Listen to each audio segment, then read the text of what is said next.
Okay. There we go. Alright, everyone should be able to hear each other.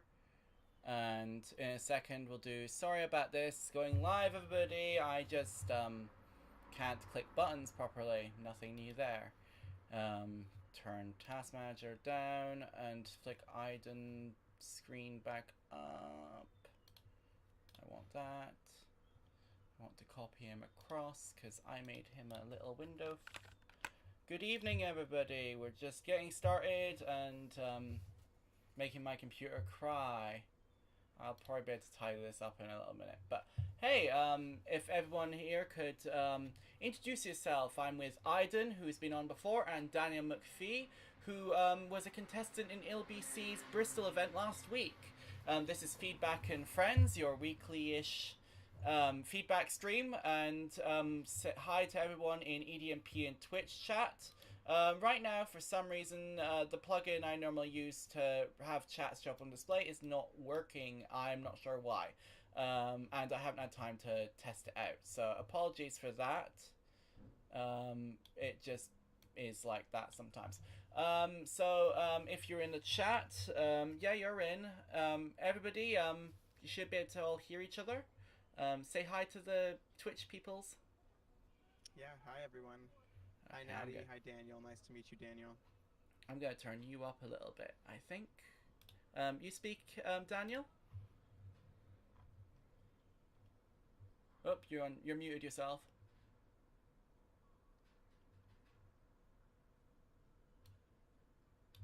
Daniel!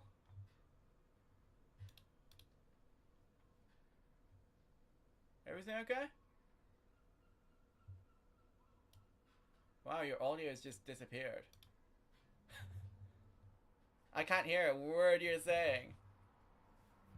No, now you're unmuted again. Should be working. Why is it not working?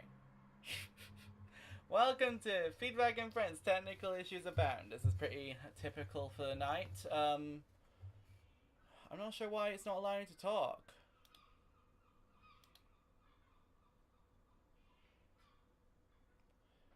Oh, he's gone. Okay, we'll wait a couple of minutes while that hopefully fix. I don't know what's happened there. And it is, we tested it the other day and it worked. Say something? I mean, hello? No, nothing. I don't know why it's not working.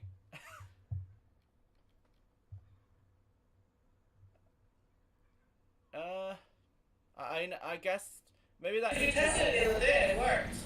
Say something. Oh. What's happening now? I mean, I heard something from your end, so I guess maybe your mic's muting, but then I heard. This should be fine now. Hopefully. Okay, well that's speak up again, Aiden. Yes, speaking again. Alright, and speak up again. This is me. Daniel?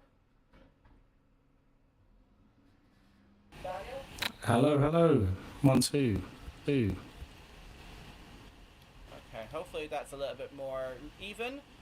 Good evening, everybody, and my screen is not being very helpful right now. Hopefully I'll be able to zoom out for the chat. There we go. Crazy feedback.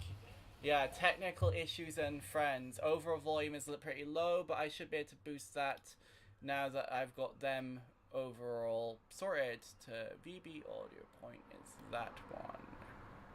Okay, so that should be a little bit more manageable. Hello everybody, so Aiden and Daniel, if you'd like to take it in turns to introduce yourself a little bit while we're here. Sure, I could start, I guess. I'm Aiden. I am a producer and vocalist, songwriter, and you know all the musician atives. And yeah, I was here maybe a month ago on another Feedback and Friends, and I had fun with that. And yeah, I'm hearing myself back on I think Natty's stream. On this video thing, but that's okay. I'm gonna turn it on. You shouldn't. Just a second. Maybe you are. Oops. All right, that should fix that. Okay. well, yeah. Anyways, that's me. I produce in like a variety of genres, so I dip my toes into a bunch of different places, and I find that most fun. Yeah. So, Daniel, your turn. Hopefully we get this to sound okay. I don't know. Yes, let's hope so. Hopefully I'm coming through clear. It's kind of glitching out a bit there. So I am Daniel MacPhee. I am a producer. I'm also here myself. It's okay. I'll carry on. So yeah, I had the pleasure of being a contestant in Bristol, which was just amazing. Wow. Like, yeah, really can't thank you guys enough. And yeah. Am I coming through okay? I think so. I think I might fix the doubling. I don't know why, but I think we've sorted now. I'm not doubling up. It's all good. Okay, I think that should be. Enderman, can you confirm, since you're there and paying attention? It should be that fixed, hopefully. Oh God, this is. Okay, brilliant. All right, finally. So. Without further ado, let's get on to the first track of the night. We've only just started, so thank you for joining us. I'm a bit late with getting everything working properly. So sorry about that. Thank you for your patience, everybody. We're on to grades with Running Out V1. Oops.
The same. Oh no, I muted myself. Alright, everything's going amazingly well technically over tonight. Does that sound better? Is that better? I think so. Sorry, I think my CPU was overloading trying to run Volta in the background there as well. Okay, everything's just not working tonight. Does anyone want to listen to the last bit of that again with actually proper audio quality this time, hopefully? I don't know. What do you think? Do you want to give it another go for the last few 30 seconds or whatever? Yeah, please do. Okay, yeah. I'll be 2 seconds. Yeah. Mm-hmm.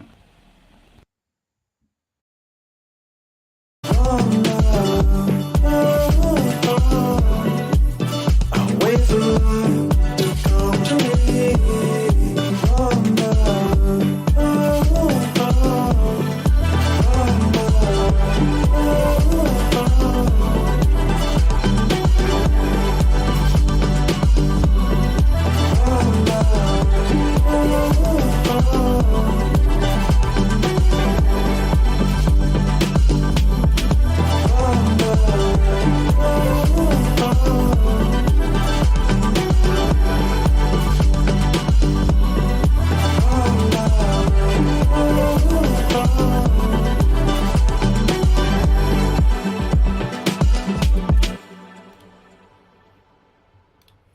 Okay, well, hopefully that sounded a bit better this time. Sorry about that.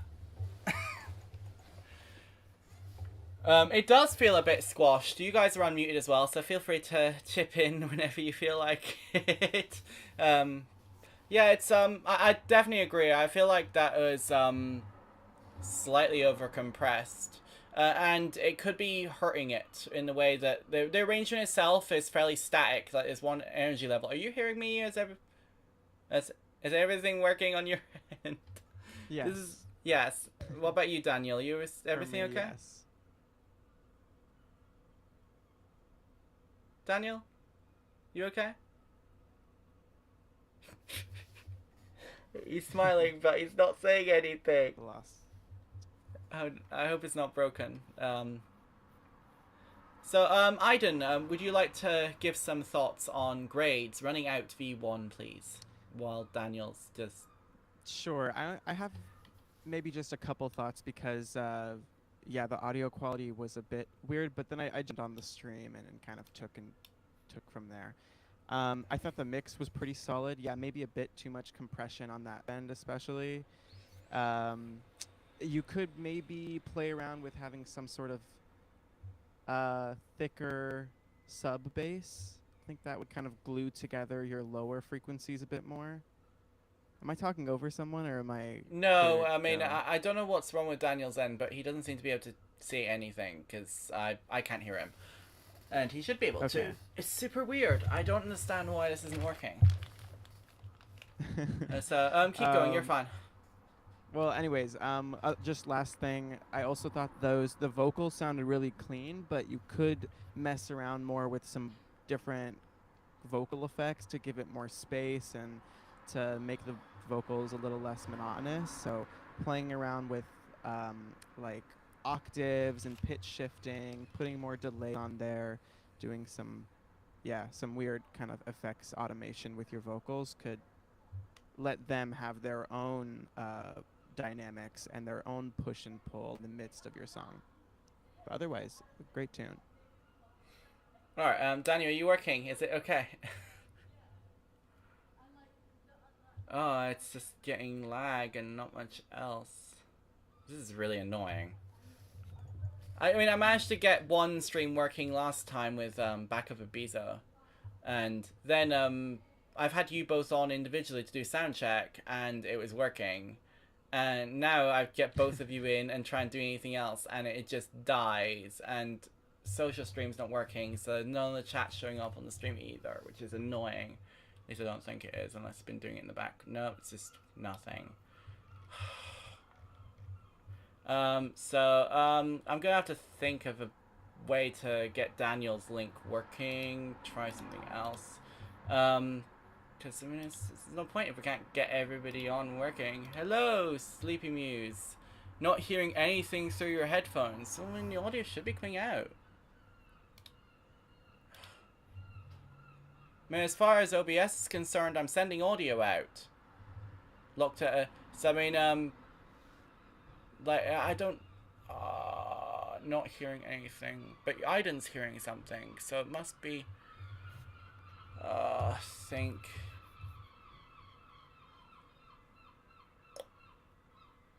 Live, yeah, if everyone in, I think OBS is fine. I think it's just this one, maybe there's a different link I can give you, but it's so hard juggling all these freaking tabs. It's in the way. That's not what I want, that's not what I want. Customize. This can cause playback to lag, auto select defaults. What browser are you using, Daniel? Technical issues and friends, yeah. I mean, well, yeah, I told him, I mean, I'm pretty sure it was Chrome you're using still. At least it should be. Everyone can hear it. It's just...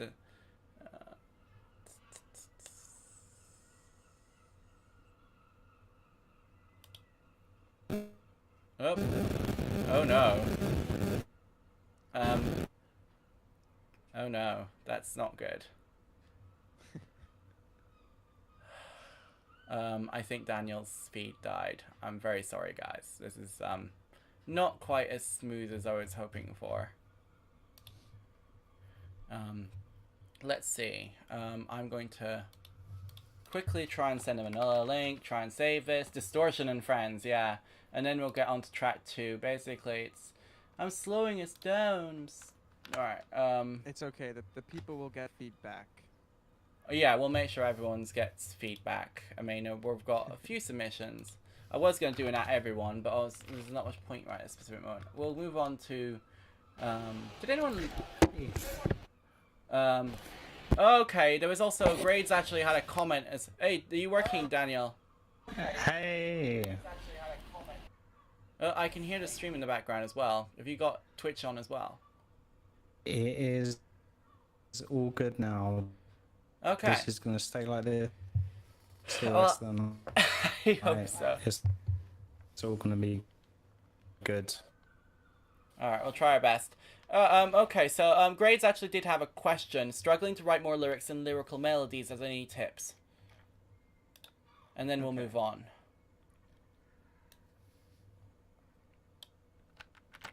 So, anyone got any tips on lyrical songwriting?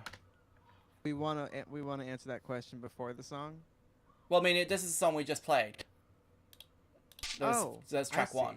Sorry, I'm screwing this all up tonight.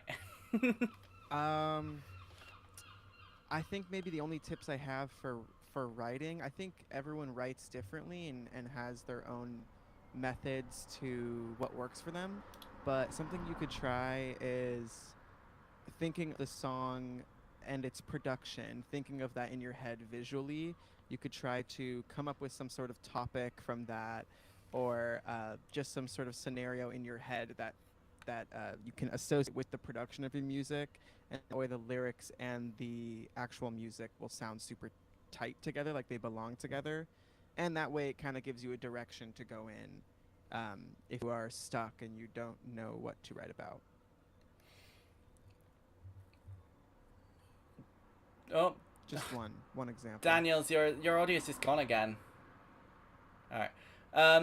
Yeah, it's just gone. All right. While you try my other link, I made you a new link. See if that works better. Hopefully. Meanwhile, we're going to play track 2, which is FF4C, Liquid. They had some very extensive background for this song, so I'm going to read that out quickly first, so you can try logging back in, Daniel, while I'm doing that, and then we'll play the song. Okay, FF4C says, I love having my songs resolve into a huge harmony of stuff at the end, but I have trouble knowing when to cut or push specific frequencies in each section so that the song sounds full in the finale, but also not empty in the build-up, if you get what I mean. I think my bass synth in this mix sounds alright, but it could be more present in certain ways. Do you have any guidance on the balance between song progression and the mix? I feel like I'm always juggling too many elements and lots of vocoders, which makes mixing and dynamics really difficult at times. The song is also still a work in progress. I can hear some issues in my treble and specifically the high end of the bass synth. It can get too loud at times, but if I reduce it, it doesn't cut through enough.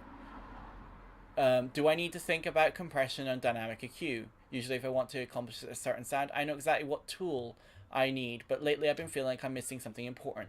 Can you hear any issues that are immediately identifiable in any way? In this way? And I don't know whether he's rejoined. He has not. Alright, so I mean, we're going to just get on with it for a minute and hopefully it works when he comes back. Thank you, everybody. This is FF4C and Liquid.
Okay, that was Liquid by FF4C. Is everybody coming in clear now? Daniel, you said it's working now.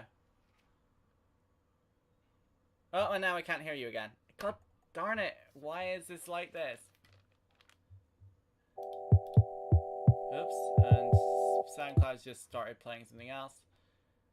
Yeah, I mean, I think try using just your inbuilt mic of your laptop. It might work better at this point.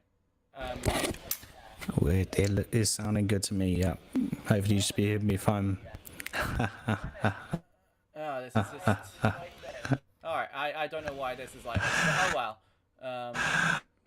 I'll tell you what, it's coming through, it's fine, but you can't hear me. Yeah. You probably can't hear me here. Also, you're really loud. Why won't it let me turn you down? And now I'm hearing double. Yeah. Okay. Alright. Let me try that.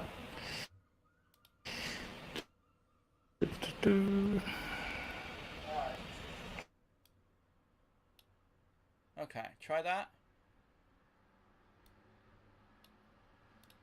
Oh, I don't know. Aiden, what are your thoughts related to... Yeah.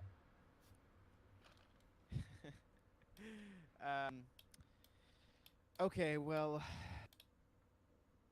yeah, okay, so my kind of main thought is that the song kind of sounds more to me like an exercise in liquid drum and bass more than like a song with a distinct point of view or a distinct direction, something it wants to say. And I would say for your dynamics, I'll come back to that last point, but for your dynamics in the middle, you could keep like a tiny high pass filtered breakbeat or something like that to keep the rhythm going, so we're not totally stuck in the middle. And I think you could also, to help you give your song a direction and more of sort of like a personality, I would try to find a main synth or some sort of like weird sound that you can give a spotlight to and have that be the focal point while everything else is going around it, like your liquid bass and your break beats and all of that.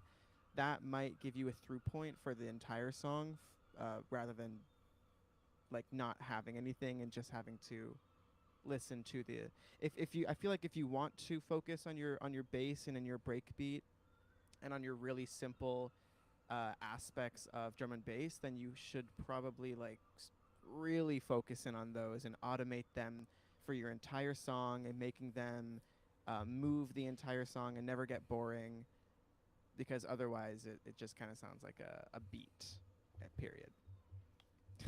I hope that wasn't mean though. Nah, it was. I think it was okay. I mean, Okay. they did actually ask fairly extensive questions about process and things, so that I think that's relevant. Daniel, want to have a go?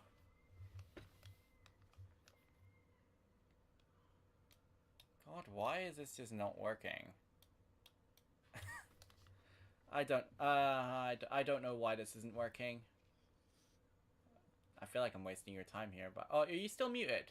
I think you muted yourself. Try now. Still, I don't understand. Can't hear. Yeah, nobody can hear him.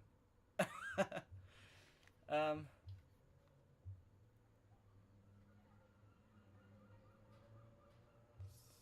there's got to be some reason for it. I don't know why it's not working. I'm very sorry.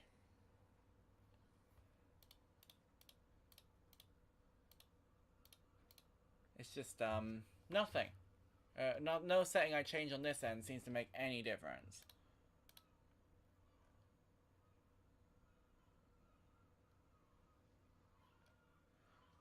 Yeah, I'm very sorry, Daniel. I guess you'll have to type some responses and just. I know. For me, I don't know about. I mean, I don't know how well it came across on your end. I didn't, but I felt there was a far too much treble in that track.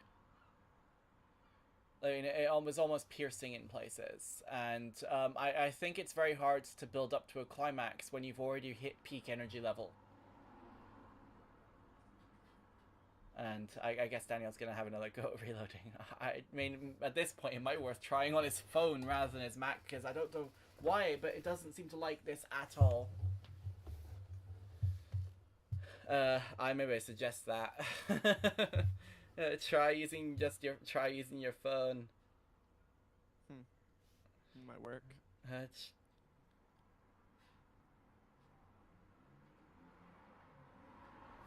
I mean, I can't think of anything else at this point. Although he has an iPhone, which is Safari, but he can always give us facial reactions. Oh, I don't know. But I mean, yeah, I'm in agreement that right now it's like there's not really got a core identity to the track yet, and obviously if you're trying to plot something out to have a big grand climax, you still need some sort of motif to get us there in the first place, and combine the fact that you're just kind of hitting it's not really about frequency fullness, it's about energy. It's all meant like the more bass you add, the more, especially with a big sound system, the more energy you instill in the listener, because it makes their bones vibrate and stuff. But also high end, it's kind of something really difficult to get right, is making sure that you don't use up all your high end frequency straight away. I mean, I think you've got overdone it a bit here, but even then, throughout the rest of it, if you can make your high end less pronounced, you will actually create a more obvious energy curve, so that then by the time you reach to the last bit of your track, then then you can crank it a little bit more and go a little bit crazier. But before that, wash it out a bit more, like EQ it out a little bit more, so that then we're just sort of getting air but not crazy high end. And I think that would serve your purposes more than what you've done right now, which is kind of just brick walled almost, but only in your high end. You have like it's kind of dominating everything else. Daniel, is it working?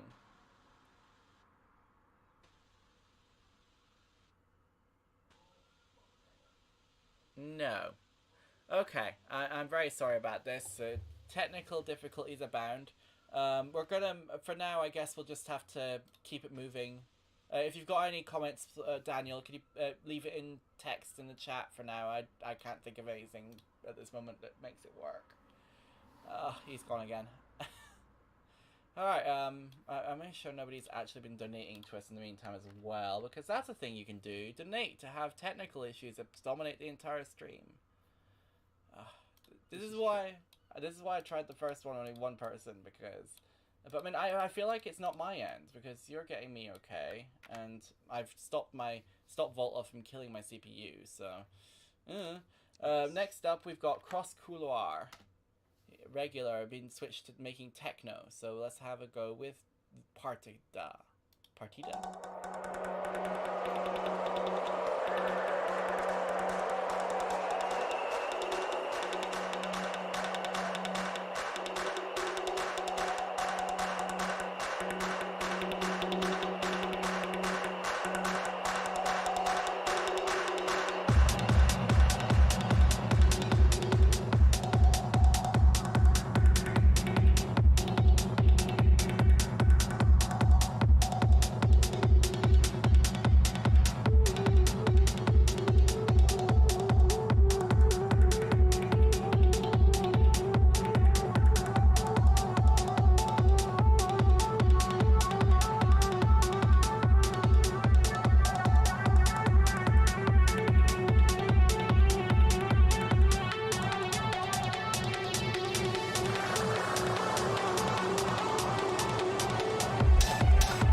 It turns out I think that the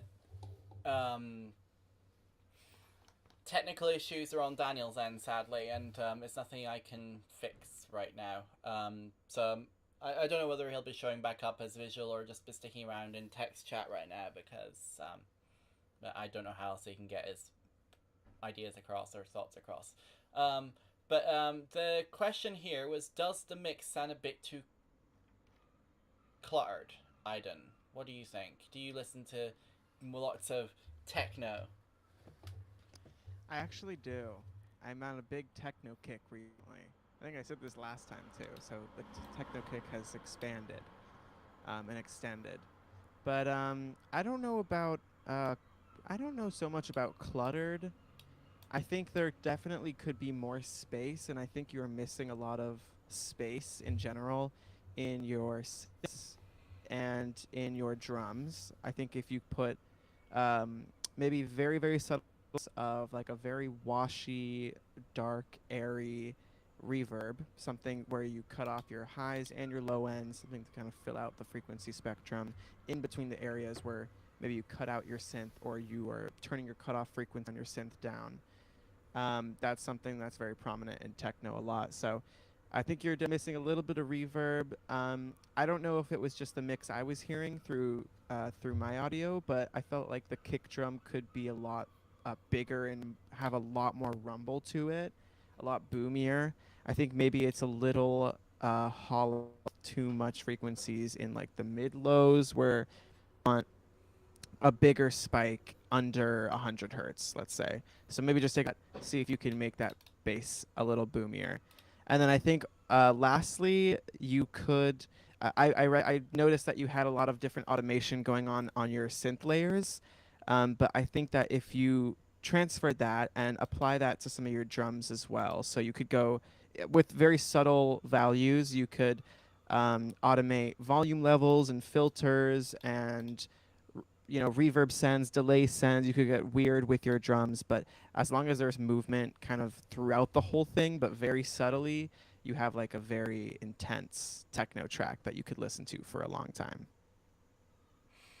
I mean, that's definitely a tricky thing as well. I mean, it is very intense. I think I agree with the comments here how it's not necessarily cluttered, but it is high energy for even for like what people would typically associate with techno. You're going a lot more towards the acid-y, trancey direction. And that's pretty cool. I mean, I definitely agree that, I mean, you made a lot of progress cross-couloir endament on your previous tracks with getting that booming bass just right. And I feel like you need to spend the same time and attention to that sort of level of detail on this one. Because right now it's sort of a little bit flat in that regard. But I mean, I really like your squelchy arps. And I think as far as techno tracks go, it progresses about how you'd expect it to. It doesn't stay in one place too long. But it's still very clearly repetitive and hypnotic. Ray is suggesting adding some subtle contrast and movement. I mean, even movement across the stereo field, I think would benefit. Because this one track, I mean, at least on my end, like with the raw audio, it still sounds very mono. And that's not a bad thing all the time, but I mean, it could be useful to sort of expand it out and have some other things start waving around our heads a little bit. So I mean, that's kind of, I think it's a good track so far. It's just about making that final little bits of effort. It's the most tedious bits, really, just to sort of add that spice and very like minor variations to really shake it up, and then just making sure your mix down is nailed, because it's still not quite right yet. So thank you for your submission. I'm going to just queue up. I don't know what's happening with this anymore.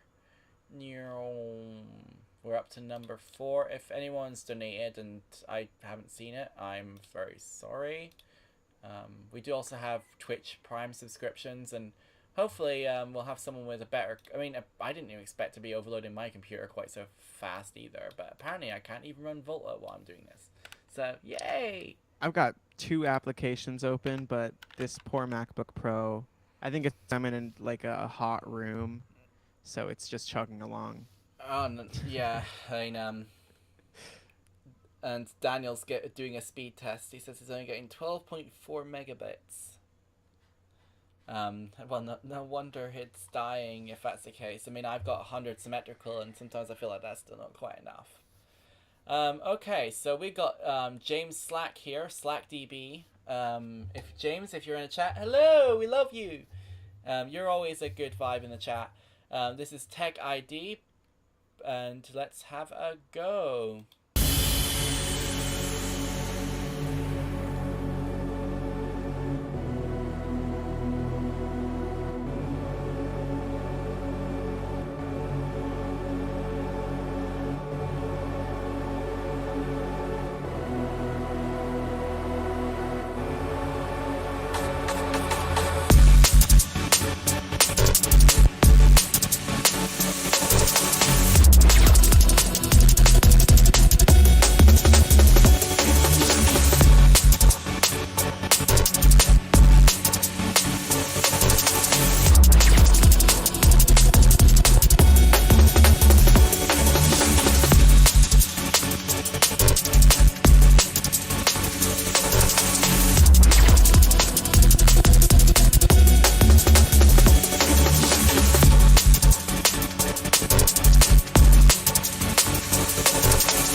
Also, sorry if I just blasted your ears out there. I accidentally forgot to fix my gain on OBS because tonight is just going so smoothly. Where's the rest of it? I didn't. Quite short. Yeah, I mean, it says was there any? Any specific feedback? It just says short whip with most of the sound design done. So where's the rest of the song? Sure. Yeah, sound design sounds good to me. I couldn't hear too much of it. I'm gonna try to go on Ethernet right now, but yeah. Natty, go ahead. I don't have too much. I think this is actually a good example, aside from when I'm blasting people's ears out with it, of what I meant earlier about not using all your high-end frequencies immediately. Like, it still has some of that shimmeriness to it. I guess IDN will be back in a second. Everyone's abandoning me. Like, you know, those percussive snaps, the hats, all of it's very, very crispy. But because it's not constant, it doesn't feel like it's one energy level. It's sort of modulating up and down a bit, and that's really cool for something like this. And it would make it very easy for James to go from what he has here into maybe a down-tempo breakdown for a second, maybe even perhaps something, I don't know, slightly deep dub-ish. You know, there's lots of different directions with a sound palette like this that you could actually manipulate. And then you can build it back up where maybe you don't go into those fast, tasty hi-hats straight away.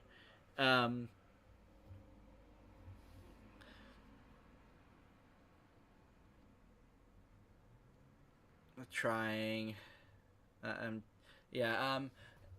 Daniel will be unfortunately unable to rejoin us on stream. His internet connection is just like nope, and his laptop's probably crying, and everything's crying, and I hear an IDN. I guess yes, I've got to turn back. you just a second. I've got to relink you to this. Go to homepage. I think it changed your ID. Troubleshooting on the fly. It's going badly. But it's fine. We'll get there in the end. We'll get there. And then bop bop. But thank you, Daniel, for trying as well. I really appreciate it. Xena, can you? Honestly, I think I'm done troubleshooting for tonight. I'm very sorry. I mean, it's just been one of those things where nothing wants to work properly, and I'm just, I'm a bit over that right now. But I mean, this probably won't be the last time I try and disastrously host the stream. So I mean, you're more than welcome to join me next time that I do. I mean, like it's not really about experience as such. If you're comfortable enough showing up on screen and giving your thoughts, I mean, that's really kind of the whole deal, isn't it? So I mean, we love all of you, and no need to apologize. These things happen. It's always a technical trial and error with everything live streaming. I mean, this software itself is pretty beta software, so I mean, like, there's bugs, and I'm using several other plugins that are also beta. So it'd be like that. Did you have any thoughts there while we were hopping off? I didn't. No, not much. I will say that the audio quality and like the download speed is great now. So hopefully I should be able to listen to these songs better. Okay, well, and we have a gem here from Zine. So it's let's see what he's got for us. Great.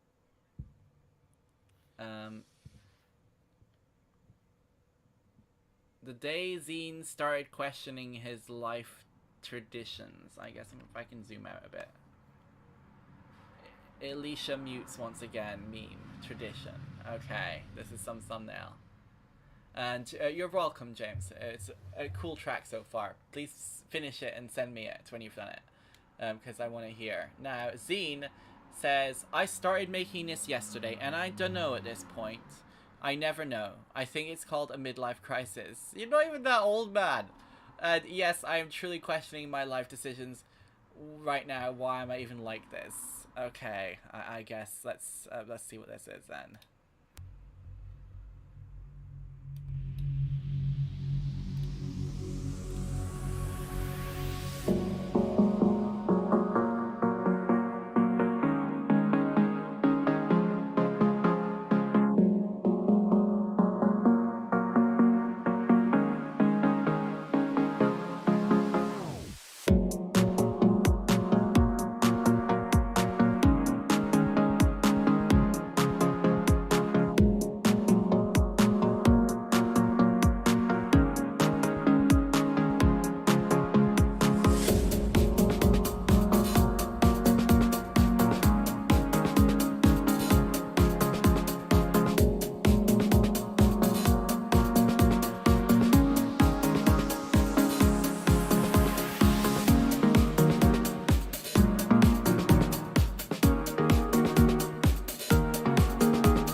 I don't know why you're questioning your life decisions. I mean, that's certainly one of the more festively tracks you've sent in so far. Less advert, more actual dancey dance. I mean, do you review songs and how to submit songs? If you use the exclamation mark link Q in the chat, I'm sure somebody can summon the form for you. Then you can send in a. We still have plenty of room in the queue. It could definitely do with some actual clarity and mixing stuff, which I've assumed that Zine's spent basically zero time with so far, because I mean, you know, focusing on songwriting, which is fair enough. Aiden, did that make you question your life decisions? I'm always questioning my life decisions, so yes, I think. But yeah, it definitely seemed like maybe a quick production. I definitely think there are areas, of course, to layer up and to detail and to put some cool sounds and switch up your sounds, switch up your drums, all that. But I think if you're in the songwriting stage and in the beginning stages of your production, the main things that maybe you haven't thought about or maybe you want to think about is, again, about that structure.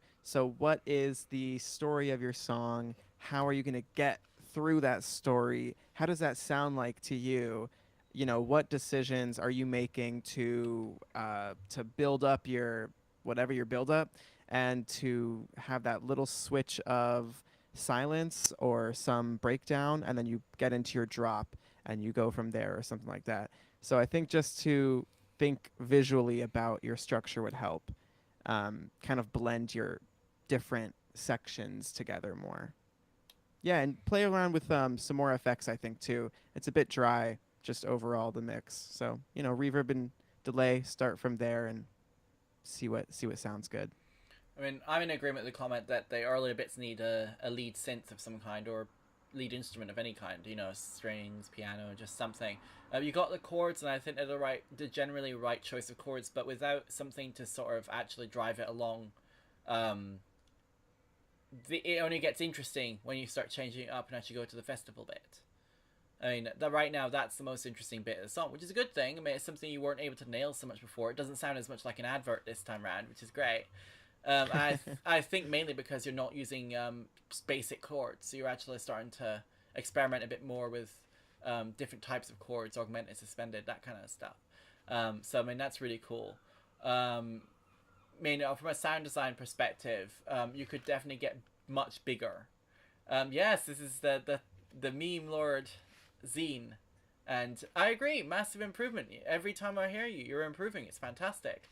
So it's really just hum over the top of that first couple of bits, and see if you can come up with something that's similar to maybe to your chorus melody, but not the same. Because you can kind of hint at it. I mean, it's basically what it is. It's it's the chorus of a pop song kind of thing, but it's you know, obviously festivally, dancey stuff. Will Zine ever escape the 2010s? Who knows? Find out next time. So don't question your life decisions, dude. This is fun. Keep going. So I mean, we got Kyotoki next, aka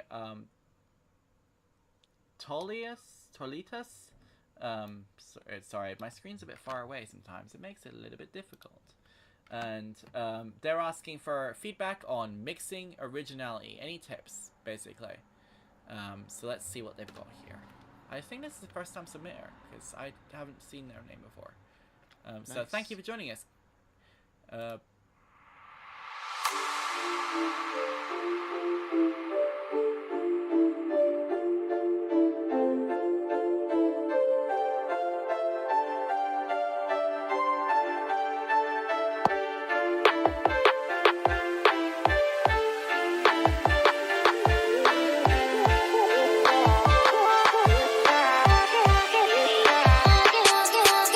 Let's go!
Whoop.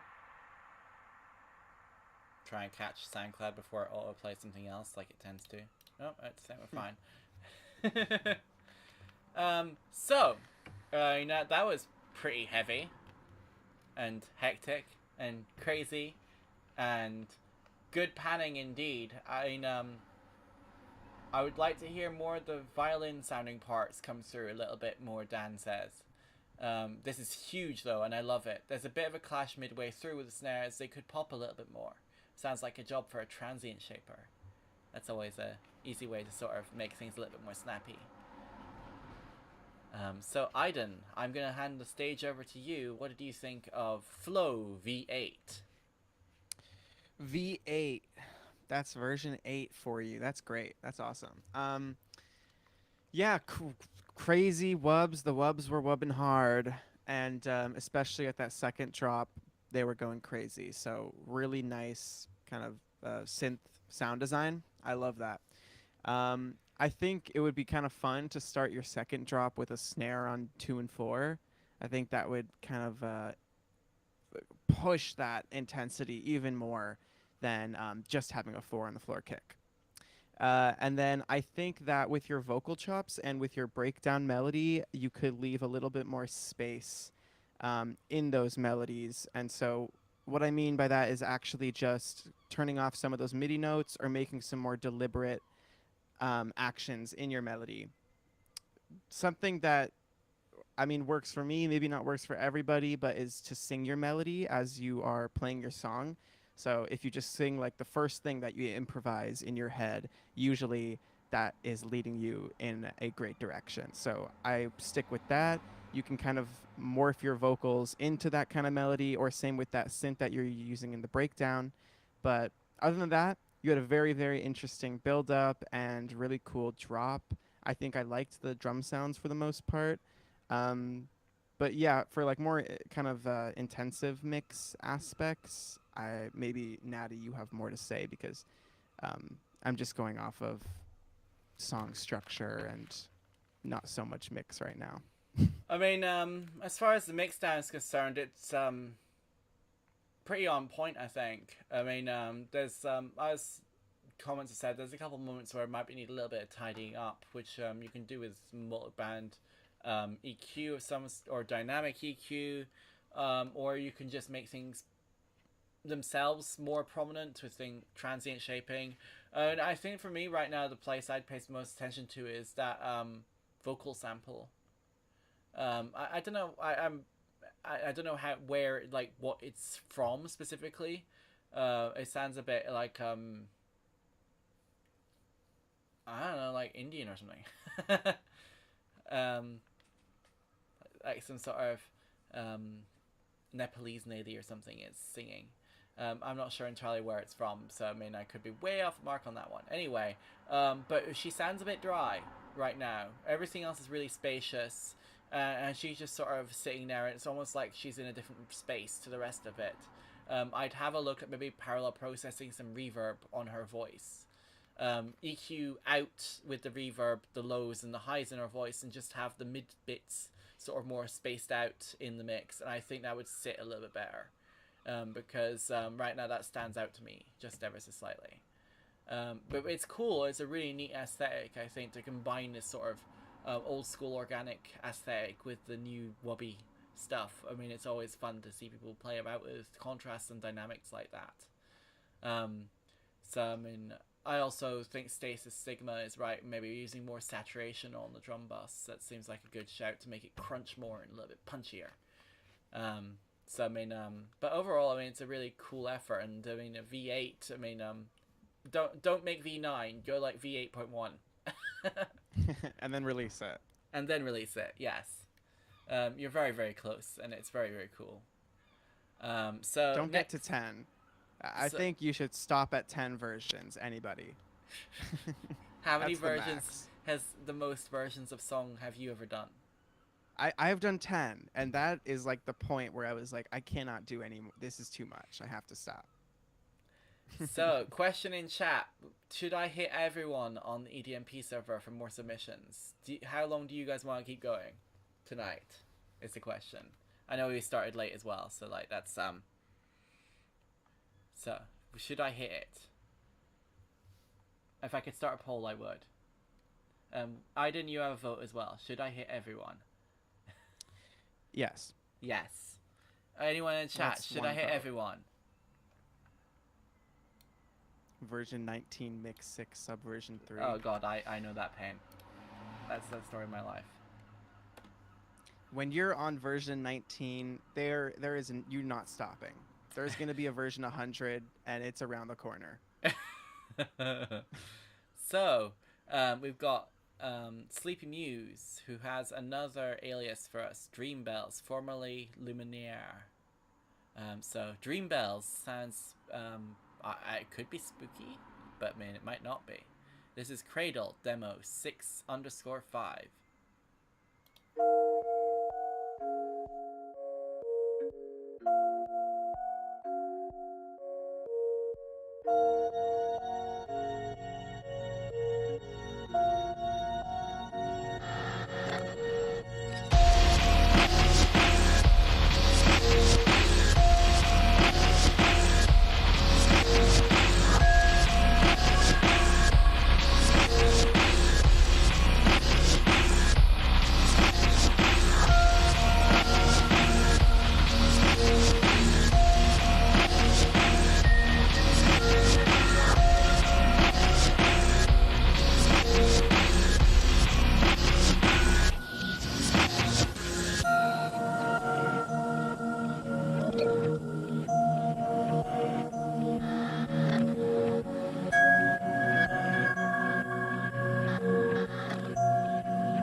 Well, I mean, I still really love the atmosphere of this track. I mean, I think it's fantastic.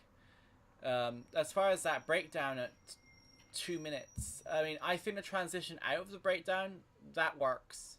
As far as the actual breakdown itself, it feels like maybe you should emphasize that key change a little bit more than you do. Aiden, what do you think about that? Because there was definitely a key change there, right? I'm not going crazy. Was there? I'm not sure. I mean, I don't think there was. See, this is the problem. You could hear that. I could hear it in the bells in the back. They sort of, it's the same melody, but just in a different, like. I think that sample was going the whole way. That's what I was attached to. I'm not sure if that changed keys. So I mean, I don't know. I feel like there's still something missing from that breakdown, and I like some sort of change in emphasis, which you haven't got. And have you heard this one before? I can't remember if this one was played when you were last on. No, I don't think I've heard this one before. Okay, so from a fresh perspective, what are your thoughts on the overall piece? The atmosphere is super, super cool, and very lush. That I like all the low end information that's happening, especially during the drops. Those are all great. I think your drum choice and like the way you have that reverse kind of sweeping drum go throughout a lot of your drops is really interesting and really great. I think you could even automate that sample some more though, and automate it with filters, automate it with delays, put some beat repeat on it, just so we have a bit of variation as we go along in the song. And you know, you could definitely introduce more variation in the second drop, in the third drop. And then I also think like if you want to put like some finishing touches on the song, you could either go kind of in two different routes. One, you could go like more dark and atmospheric, so adding a lot more lush reverb to your drums and to your synths, making the whole track sound a lot bigger, a lot more stereo information. Or you could go in a dark and glitchy route, so you have a lot more of like kind of one percussion hits here and there, like ear candy stuff, as Alicia would say. So yeah, I think that would be fun. You could ear candy emote. Yeah, no sticker today to pop up, but other than that, maybe you could play around with that main bell sample that you have going on throughout the whole track. I love that. I think it's a great thing to hold on to throughout the track, but you could maybe play with pitch shifting it or doing some really slight automating of the EQ or filtering or something like that, just so we get some more movement and some more variation. There's some interesting comments here, which obviously aren't showing up on screen because my plugin's broken. Yay! It's Natalie59 says, my brain wishes there was a bit more variation in the snare pattern, drums in general, if I absolutely had to criticize something. And Daniel, poor Daniel with his overloading computer and internet connection, he likes a little clicking at the very beginning. It's unique in terms of flow. Kind of feels like you have twisted the swing knob. Good use of overlapping harmonies, however they might sound better with a little bit of panning. Also, if you could reverse everything for a second then kick back in, that's always a cool effect. It's like a proper DJ style effect, that one. Flicking from a reverse back into the regular flow of things.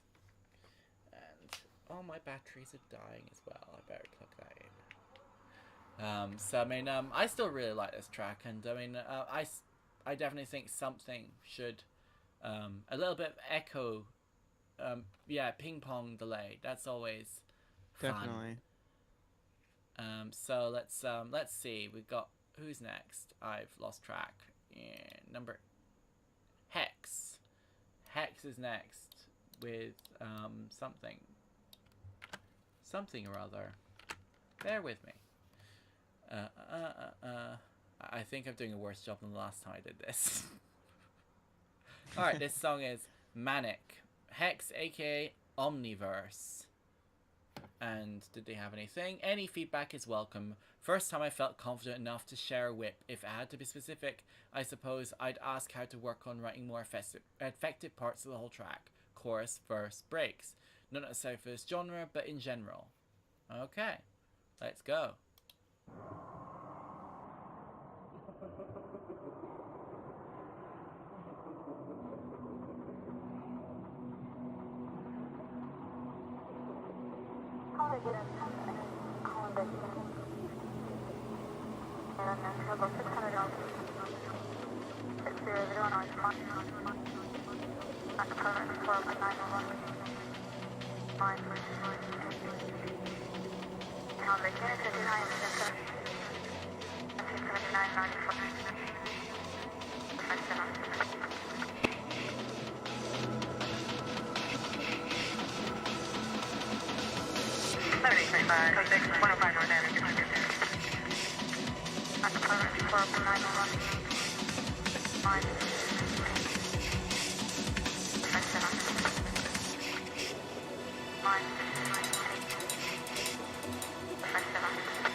Be extra careful.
Be extra careful.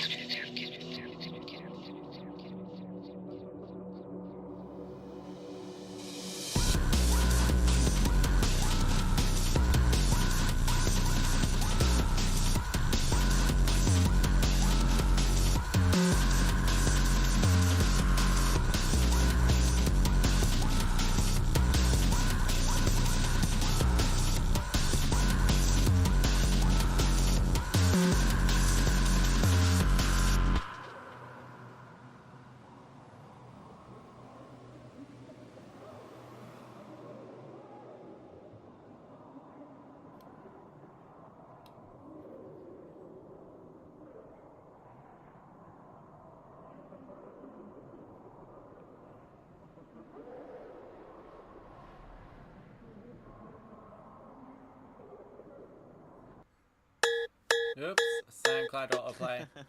Well, I mean, whoever made that second track didn't have as lush an intro. No. I mean, I really like the intro and outro for that track. I mean, yeah, that vibe change. SoundCloud, thanks. You're always doing such a good job, SoundCloud.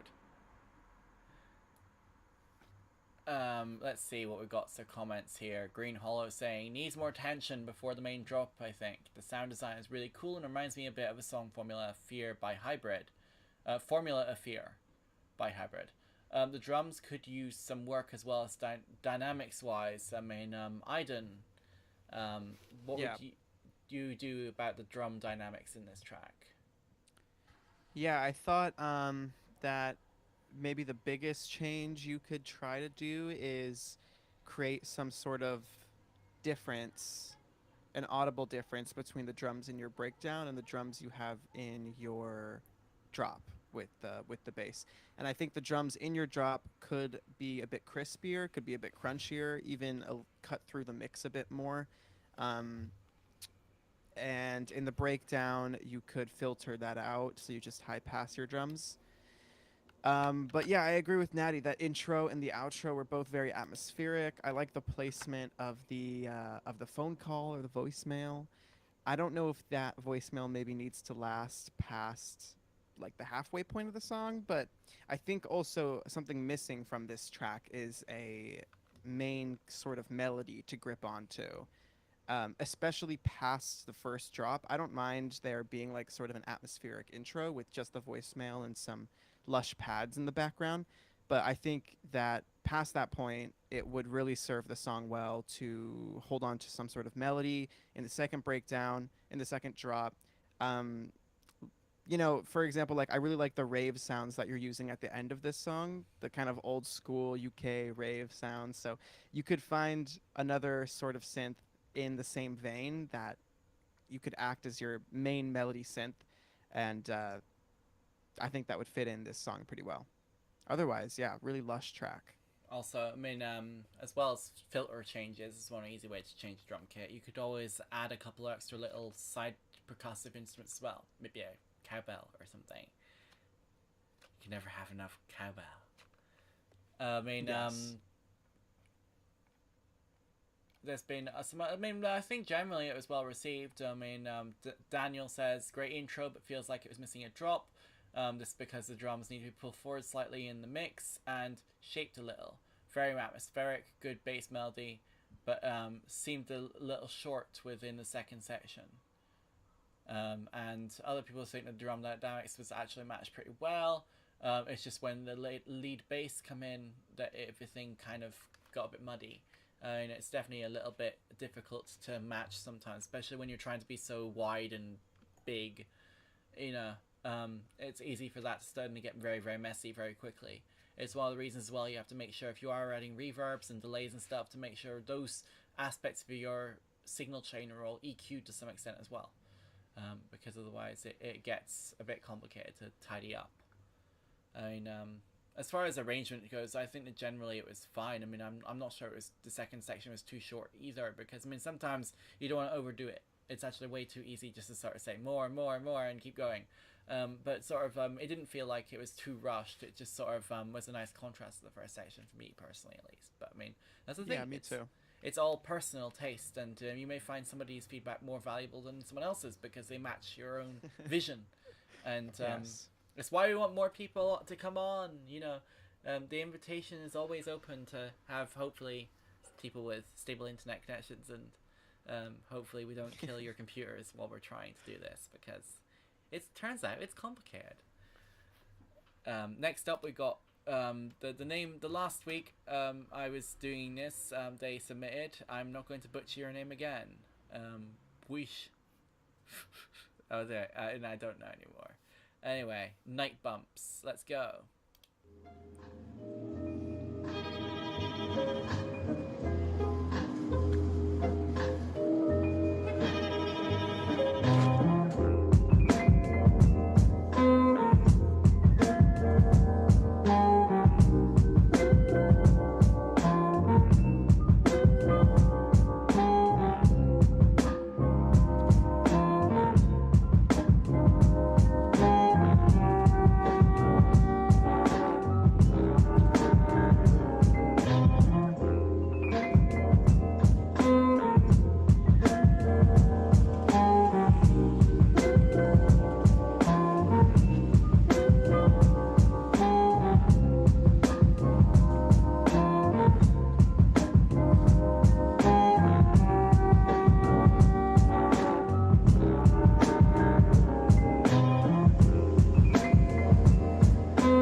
I was kind of sad it was over. Why is it only minute 36? I mean, I know why, because it's a whip, and you probably haven't finished writing the next bit yet. But I mean, that was so nice so far. I mean, it was very jazzy and smooth, and I mean, I think the title is a good one as well. It does match the vibe quite effectively.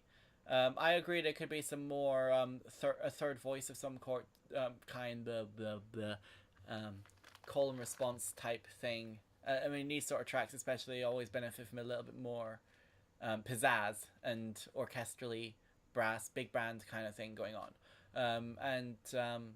But I mean, I feel like, I mean, everything kind of makes sense so far with this one. What do you think, Aiden?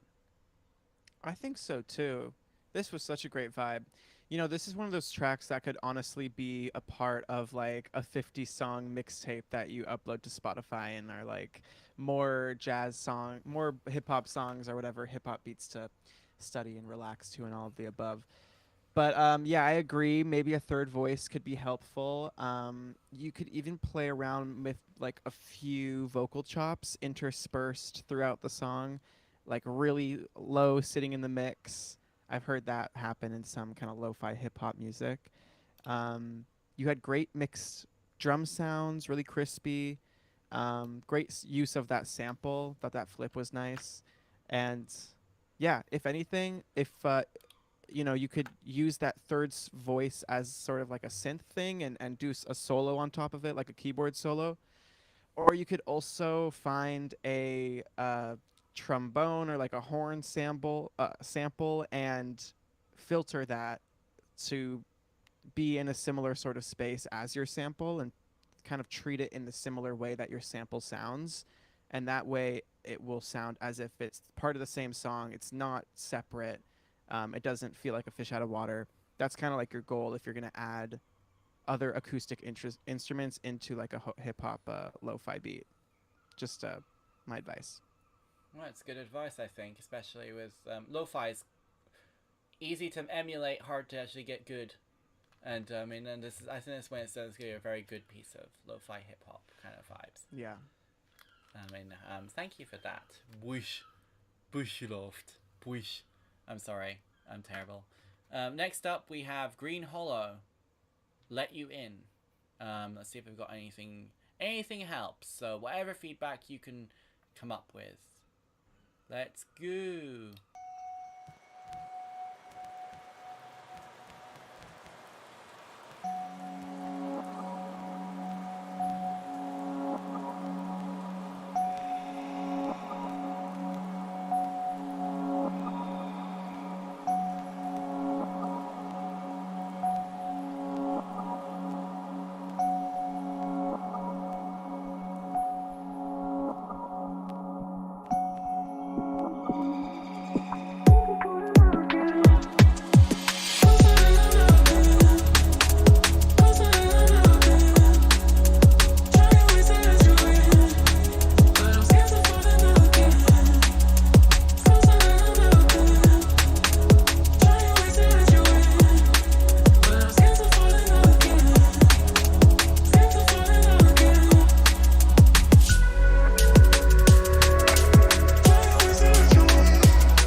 lot of D&B derived stuff this evening.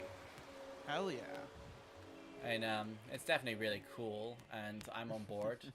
While I quickly grab a quick drink, Aiden, would you like to give your thoughts on this track? Any recommendations and feedback you have is appreciated. Okay, great. Well, that was great. Yeah, that was great. The atmosphere was awesome, especially in the intro and outro. I like all those little bird sounds. Those are nice details. I would say that maybe the biggest kind of thing to look at in this song is the bass. I think that it sounds well with the kick, but I think the bass itself isn't super defined. It could be a couple of different problems. It could be that you make the release time of the bass shorter. It could be that you decrease the amount of glide that is on the bass, or you just write in or plan a different melody. I don't know. Something about it wasn't totally sitting right to me. I love the sound choices on all your synths, and I think the only other thing maybe is that the pads in your breakdown could be treated a little differently, just to separate them from the rest of the track, because I know that they're in both your drops as well. So I think that they could probably be EQ'd a bit differently, maybe less low end for the breakdown, and something maybe to lead us into the second drop, like a riser, maybe a couple of percussion hits, or your volume automating or filtering your percussion back into the track. Those you could try all those, but otherwise that sounded great. The vibes were on point for this one. I mute myself. Way. Daniel MacPhee in the chat saying you could add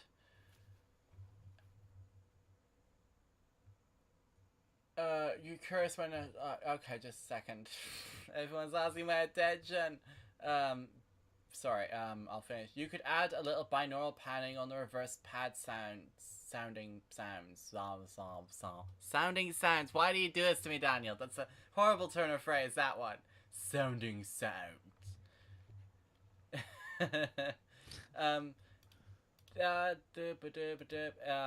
When it's like, I feel like it could have done a little bit more signposting in places. I think that's something people were like, wouldn't have known the drop was coming if I hadn't seen it in the graph. I mean, I think you could do it a little bit more using the white noisy aspects in the back of the track to ramp up a little bit more obviously. Because otherwise it does make it sound like you just sort of switched gears mid-thought. And that can, especially when you're making a chill track, can be quite disorienting. But overall, I mean, I think the vocal treatment was nice. And while I agree with you, Aiden, about the bass and the kick relationship and how maybe something does need to change up to make it a little bit more punchy when the kick's not around, then that would be nice. But as it stands, I enjoyed it. And everyone's asking my attention at once, so what number are we up to now? That was number 10, so you got about... Hushed Tones, you've got about 9 to go, so I mean you can probably rush upstairs and be fine when you come back. So I wouldn't worry about that. Next up we've got Kushao. I'm going to butcher everyone's names. That's going to be the running motif for the forever. I'm sorry, I'm English. I can't do anything else but butcher people's names. No, just general feedback, and it's pop EDM. So this is Rose in My Chest, and hopefully it's not a remix or something. .wav. Huh. Well, I guess let's see what happens.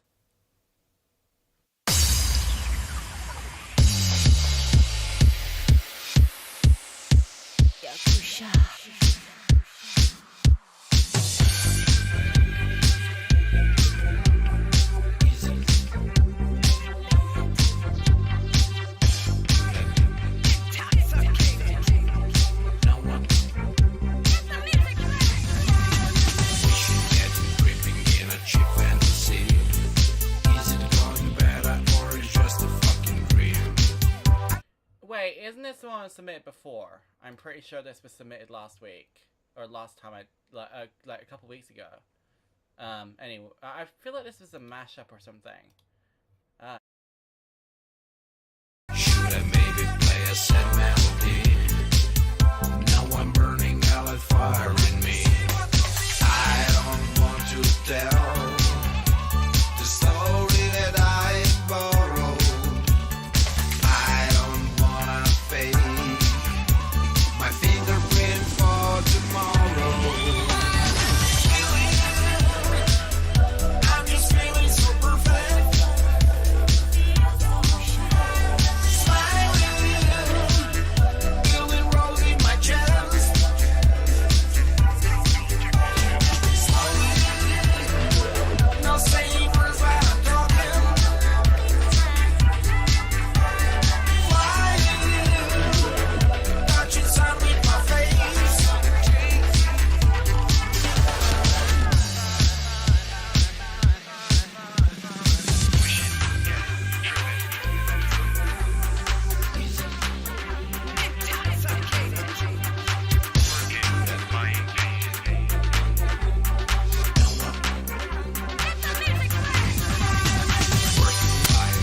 So that mama can see. Need I become what you want me to be? Should I maybe play a sad melody? Now I'm burning out like fire in me. I don't want to tell the story that I borrowed. I don't wanna fade my fingerprint for tomorrow. I'm just feeling so perfect.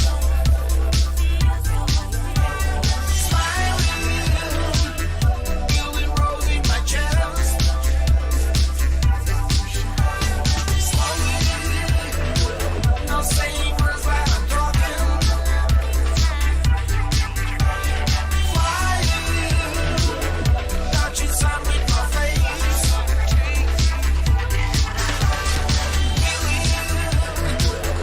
I'm just feeling so perfect. Smiling, feeling rose in my chest.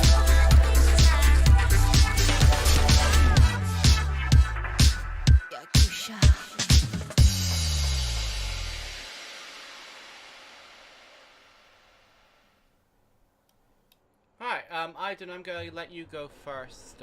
Hopefully, let's see what Okay. happens. Yeah, interesting. I don't know, I guess, this genre super well. It sounds like a pretty sort of standard, like Eurobeat pop inspired, almost like early 2000s, late 90s video game inspired sort of track. I'm not sure. It was, I think, very well produced. I think all the sounds sounded relatively well mixed and in their place in the track. I think maybe the chorus synths could use some more high end to kind of differentiate our levels a little more between the verses and the choruses.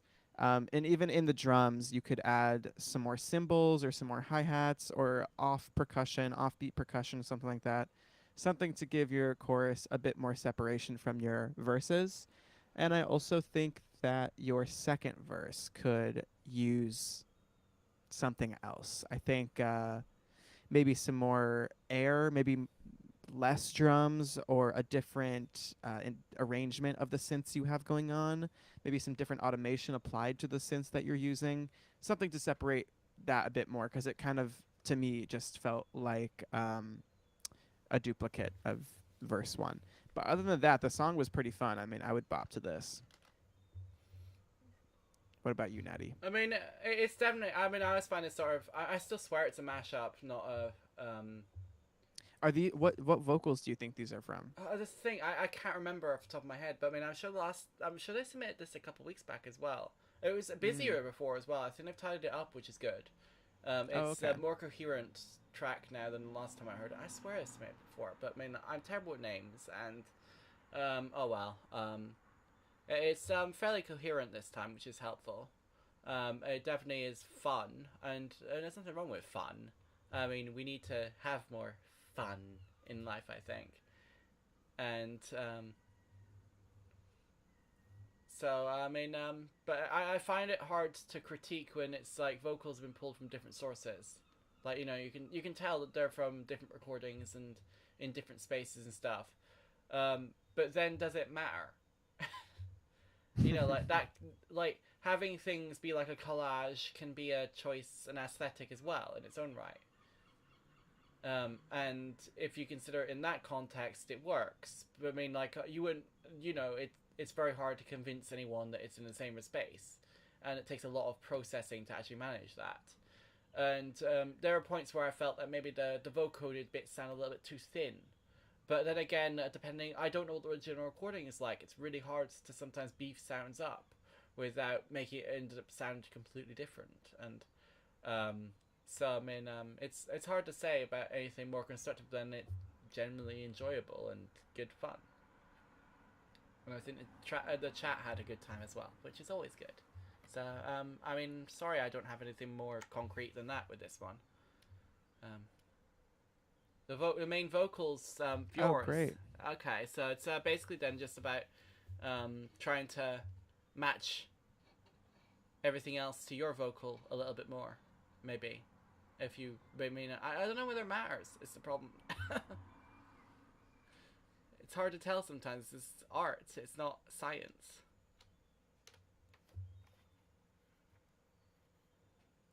We've got Aramith with Aramith. Oh god, you got. Is it pronounced the same thing? I don't know. Aramith 14.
was spacey.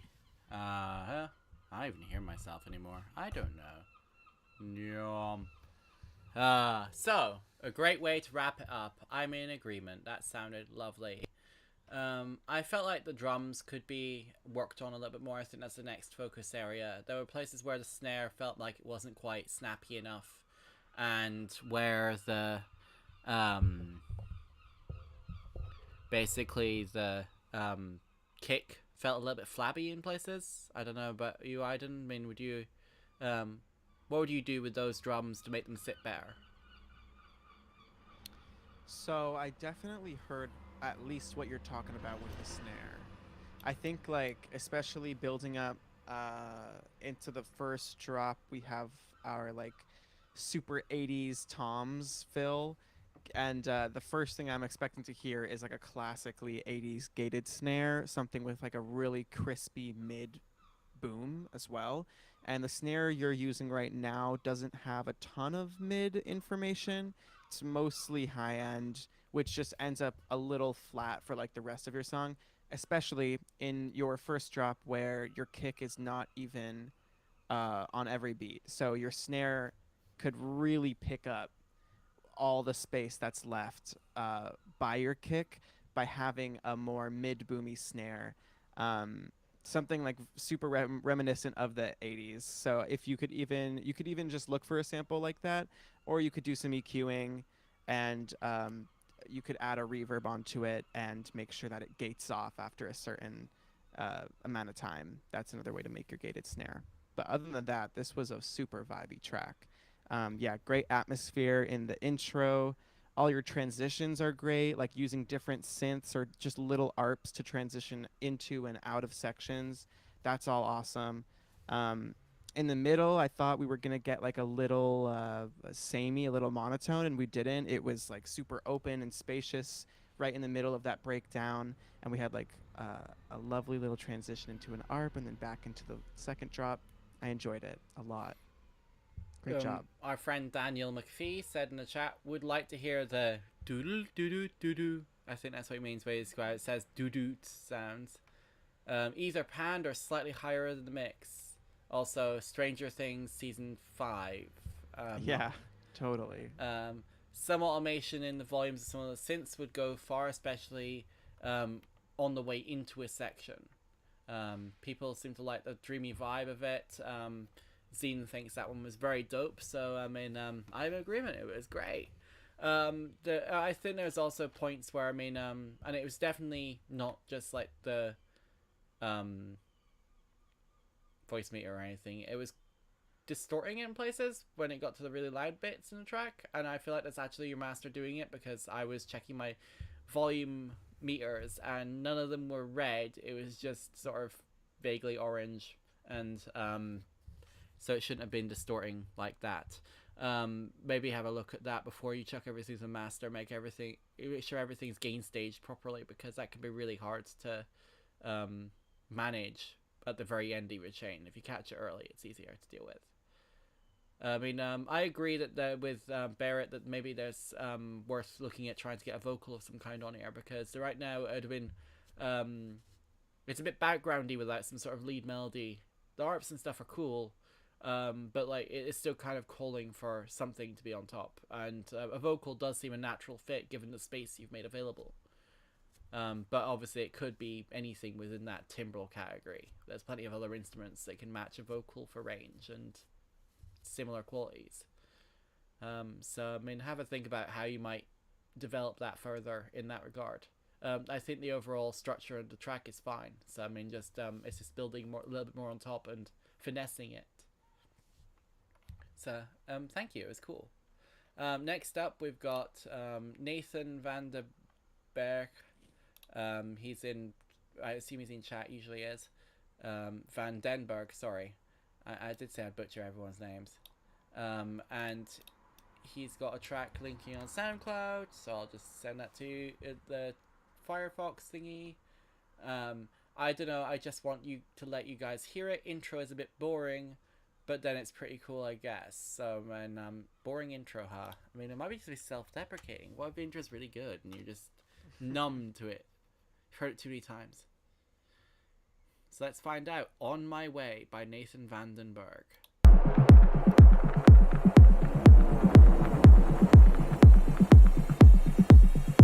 On my way,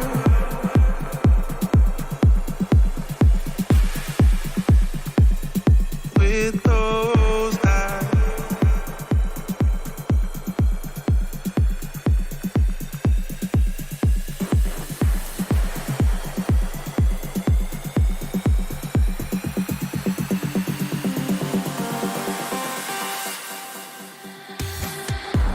stuck in a circle, caught in a loop, running around the things I said to you, spitting them out just like a child. I'm trying to grow up as fast as I can. You already told me you needed a real man, yeah, and I try to be there for you. Stop wasting all your precious time on me. I'm wishing I could call you mine. We'll see.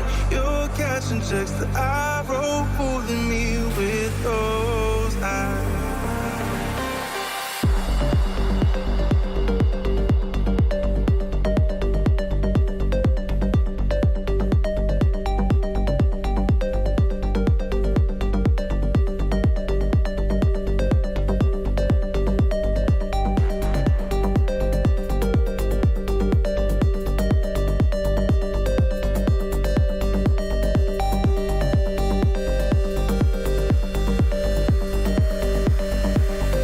With those eyes.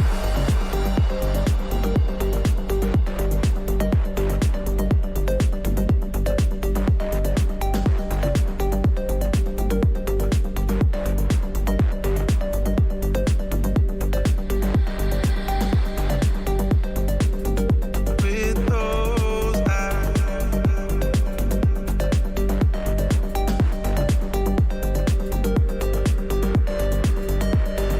On my way.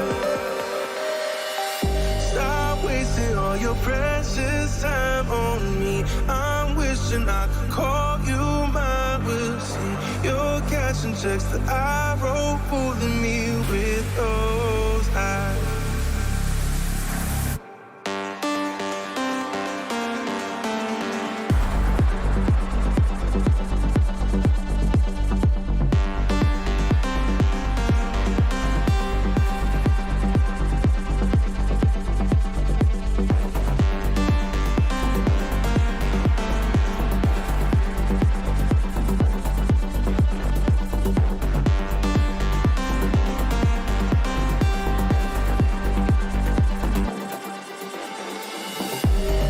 On my way, falling on the bed, falling on the bed. On my way, falling on the bed, falling on the bed. When my hurt isn't nothing left, isn't nothing left. On my way, falling on the bed, falling on the bed.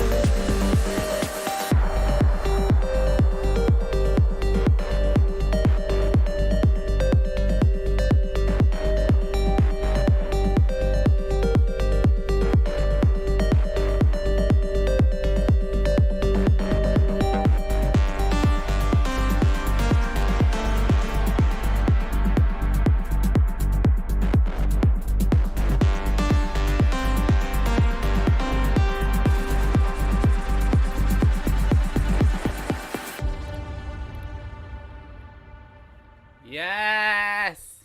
I really enjoyed that one. Hopefully SoundCloud's not playing anything else. Nope, it's fine. As far as boring intros, I mean, it's almost like you barely got an intro. You almost just get you have a little bit of a here I am, this song's now playing thing, and then you get on with it. I mean, I wouldn't really worry about your intro so much. I mean, it's the track itself makes itself worthwhile immediately, and people are Zine saying it's way too long. Personally, 4 minutes 17. I mean, like, go listen to some progressive metal or something, then you'll come back and think this is like nothing. So I mean, people are also complimenting the mixture of sort of techno and like, well, it's a poppy, housey vocal kind of on top. So yeah, I mean, I think it's an interesting combo and a good combo. Yeah, pop, electro, dance, vocal, but on top of a techno track. I mean, yeah, why not? Aiden, what do you think? Intro, yay or nay? Intro in a techno track or some sort of 4 on the floor house track, is not the most important thing to me. I think you're right. It's like it happens. It's like, oh, okay, we're doing a house track, and then we're in the song. So I think it's fine. I think if you want, you could, like, whatever high frequency information is happening in the intro, you could flutter those around or do some weird like delay things to give us like an opening of the blinds of sorts into your track. But besides that, like, I think you're good to go with your intro. The track itself was sick. I really enjoyed the whole thing. I think that main lead bass could use some sort of maybe very subtle resonant filter automation or very subtle automations and other different sort of effects, or EQing, of course. I love automating EQs just like very subtly to make the sound like authentic and organic and different throughout your whole track. It never gets boring. Anyways, I liked the vocals on your track. I liked your drums for the most part. I think that your snare, like the last track, could hit a little bit harder in the mids, just be a little snappier and a little more crisp than just sort of like a high kind of tinny snare. Yeah.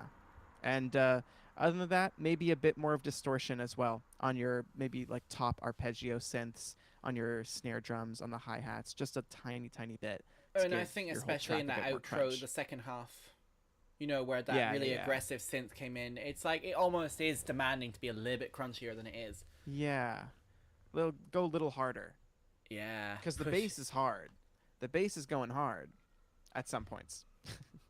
I mean, it'd be boring if it went hard all the time. It definitely thrives in the contrast. I mean, it's a really cool track, and aside from that little bit of housekeeping, I wouldn't worry. It's really cool. People would definitely playlist that one and shove it in their sets. Totally. Especially with a really strong vocal like that. I mean, I don't know where you got it from, but it does make the track, I think. And that's a good thing. It makes it memorable. So next up is Ramford, aka Practique or Practice. What is it with all you name people spelling things that are spelled in weird ways? I don't know.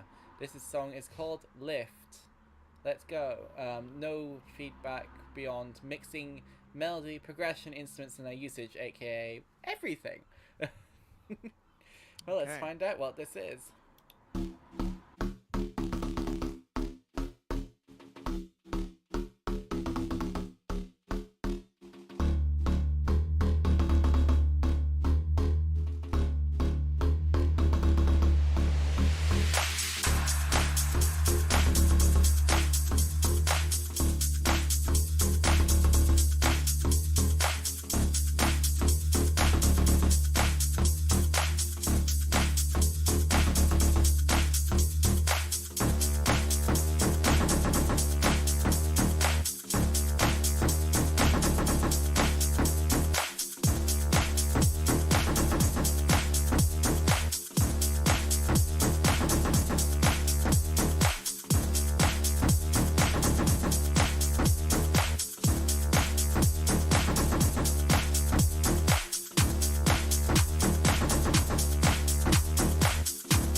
No, SoundCloud, why you do this? I'm pretty sure that's also the track that Praktik linked second. But I mean, we have a couple of second entries, but I'm gonna skip ahead to everyone who's not had their first one yet, and then we'll come back to your two at the end. Thank you. Sorry, it's just so we can actually make sure everyone who has their first one gets heard. So IDN, I mean, that was sort of attempted to be a tech house track, was it not? Yeah, something like it. It was really, really interesting, especially how it started. It was almost giving me like very industrial, yeah, a tech house, techno, dark, gritty, grungy, dirty. Those are my vibes. So then when those trap snares came in completely dry, it kind of threw me off. I think that if you're going to include those trap snares in that build-up section to the second part of your drop, either make them wetter, add some delay or reverb to give them more space in the mix, a little farther back, not taking so much, space up front, or use a riser, because I do think that these like 808 snares are maybe out of place in a tech house, techno, industrial techno kind of house track like this. So I don't know, something to think about.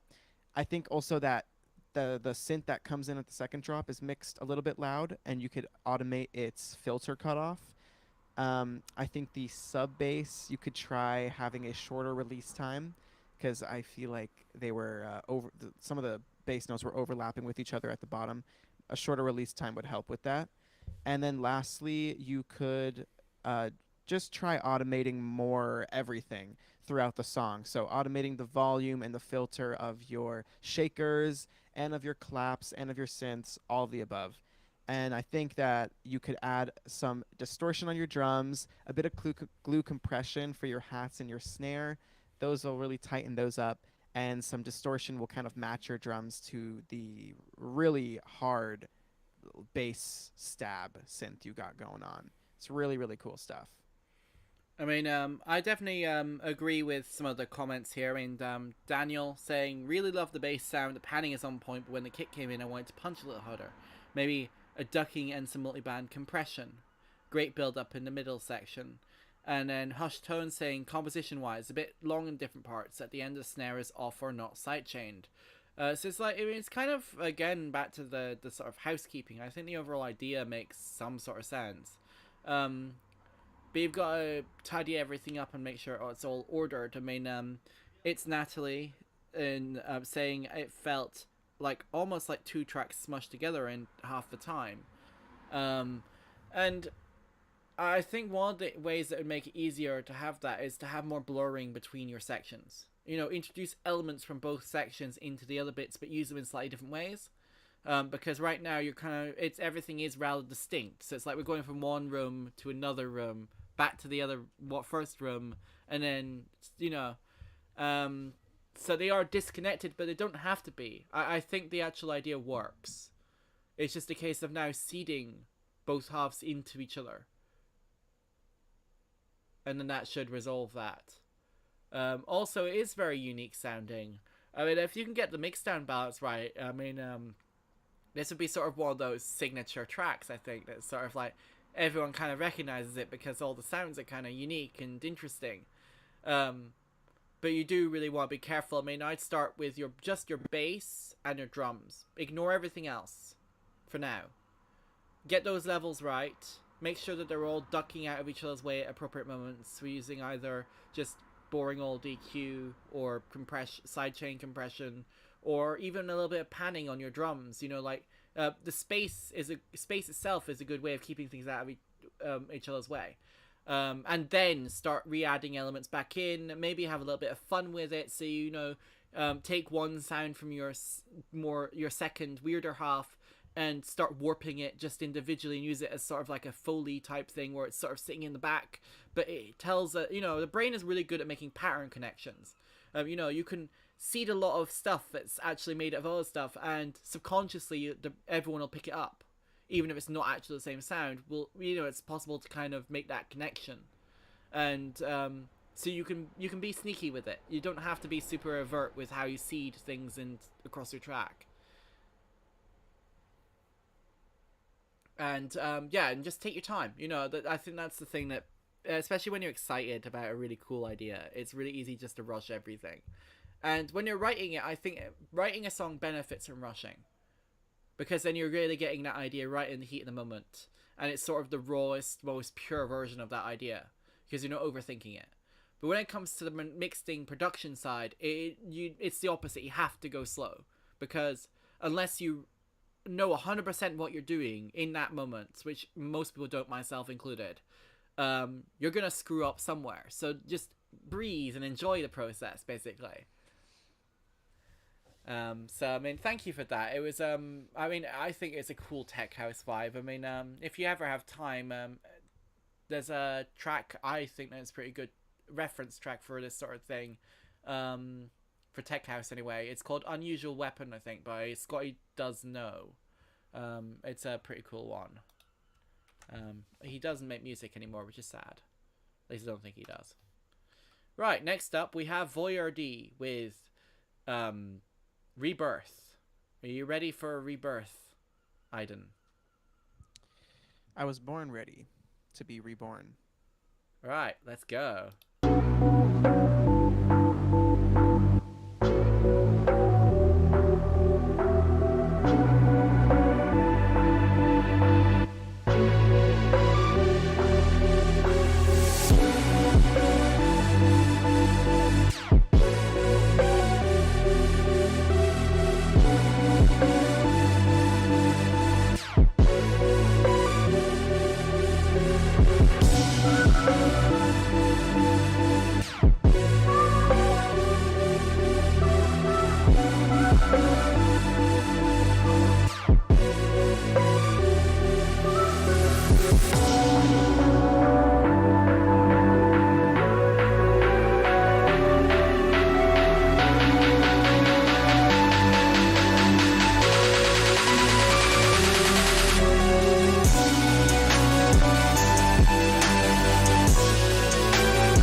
And I muted myself again. That was interesting. I definitely agree. Hush tones. A bit too long on the chops for me, but awesome idea. So, Aiden, what do you think of something that's sort of... I feel like a lot of the elements were meant to sound distorted as part of the aesthetic. Right. I definitely heard that in the kick. I mean, what was did they say what they wanted feedback on? Just anything. Anything? Anything. I know Okay. people are so specific tonight. Yeah, I know. Okay, I mean the track was solid to me. I do think that you're onto something in that the rest of the sounds could come up in distortion a bit just to match the kind of distorted nature of that kick. At least that's what I heard. Um, I also think that if maybe you don't want to go too far on the distortion, at least I think we're missing on maybe like a little bit of high end, especially in the drops, in like the main drop synths, in your hi hats. I think you could even like compress your drums a little together with like a glue compressor, um, get them sounding a little more crispy. I liked your harmony a lot. I do think that there could be a top line melody going on, maybe in the second and third drops or somewhere in the breakdown, to break up the I can't say monotony because they're chords, but the monotony of all the same chords going on during the length of the song. So yeah, if you do have a top line, another melody on top of these chords with a different synth sound or with the same one EQ differently, I think that could add something, add some intensity at the end as well. But otherwise, yeah, I think that's about it. Pretty solid for me. I think as well with when it's like deliberately distorted sounding and crunchy, it's actually really hard to level everything else around it. With this one, it's like like you've gone through one processing chain to get the sound, and then you've dampened it down around everything else to the point where it's no longer the loudest thing in the track, which is almost off-putting because you'd think the thing that would be distorting would be the thing that would be loudest, but it's not. And I don't think so, Fury TV. I mean, you think you're still just a second. No, you're still coming. You got a couple left towards yours, so you're fine. But I mean, like, I think this is the case. I guess like this would be definitely one to reference a mix down from someone else. I mean, it is kind of in the vapor trap kind of area. It's sort of future bassy in places, I suppose, as well. But like where it is hard getting that balance between the deliberate dirtiness of your sounds and actually making the whole mix down punchy enough to make it make sense. It also might be worth messing about with gating and your sidechain compression a bit more, making it go like I think with these tracks it always makes more sense in the finale to go really, really crazy with it, so it's just pulsing and pumping all over the place. But again, you need to sort of get all your rest of your levels in check so that then the bits that are the loudest bits sound like they're meant to be the loudest bits. Like I want those distorted kicks and stuff to really be dominant. And I think part of it is to do with your sense of space. Right now you've kind of only got a couple of layers with your panning. Like you've got stuff that's kind of at the back and stuff that's kind of in the middle, and then there's not much in the grey area in between. So once you start spacing things out a little bit more, I think you'll find it an easier job. But the other thing would be maybe just looking at a dynamic EQ on everything that's not your distorted kick sounds and distorted bass sounds, just to sort of nudge everything else a bit out of their way, especially in that lower mid region, because I think you do want them to dominate more so than your high end and your snappy bits and everything else, because it's the fun bit, we want to be slapped in the face with a distortion. Yes. So but yeah, I think overall it makes a lot of sense so far, and it's a cool atmosphere. And I'd say if you're going to reference anyone, go look at Rusty. A lot of his work on Green Language is a bit like this in terms of really amped up sound design, but he has a lot of space in it too. It's actually quite interesting and expressive and fun. And I think if you're going to reference any mixdowns, go check his stuff out. We got up next Hush Tones has been waiting in chat for a while. Thank you for hanging out with us this evening.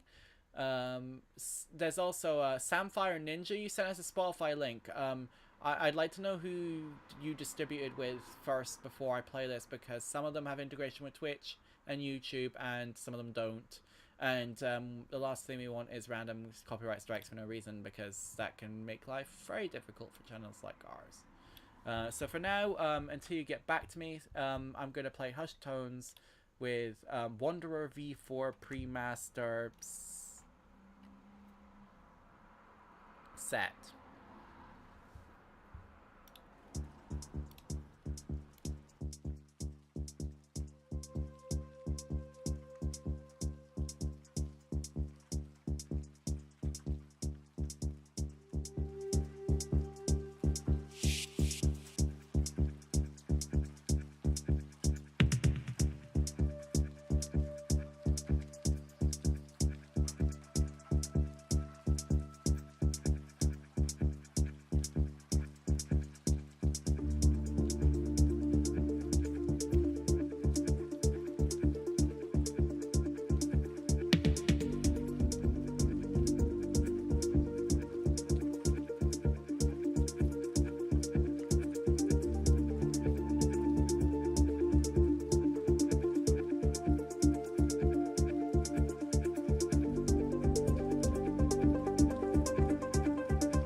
I mean, I agree with the comments. It doesn't really sound busy. It's actually quite minimal.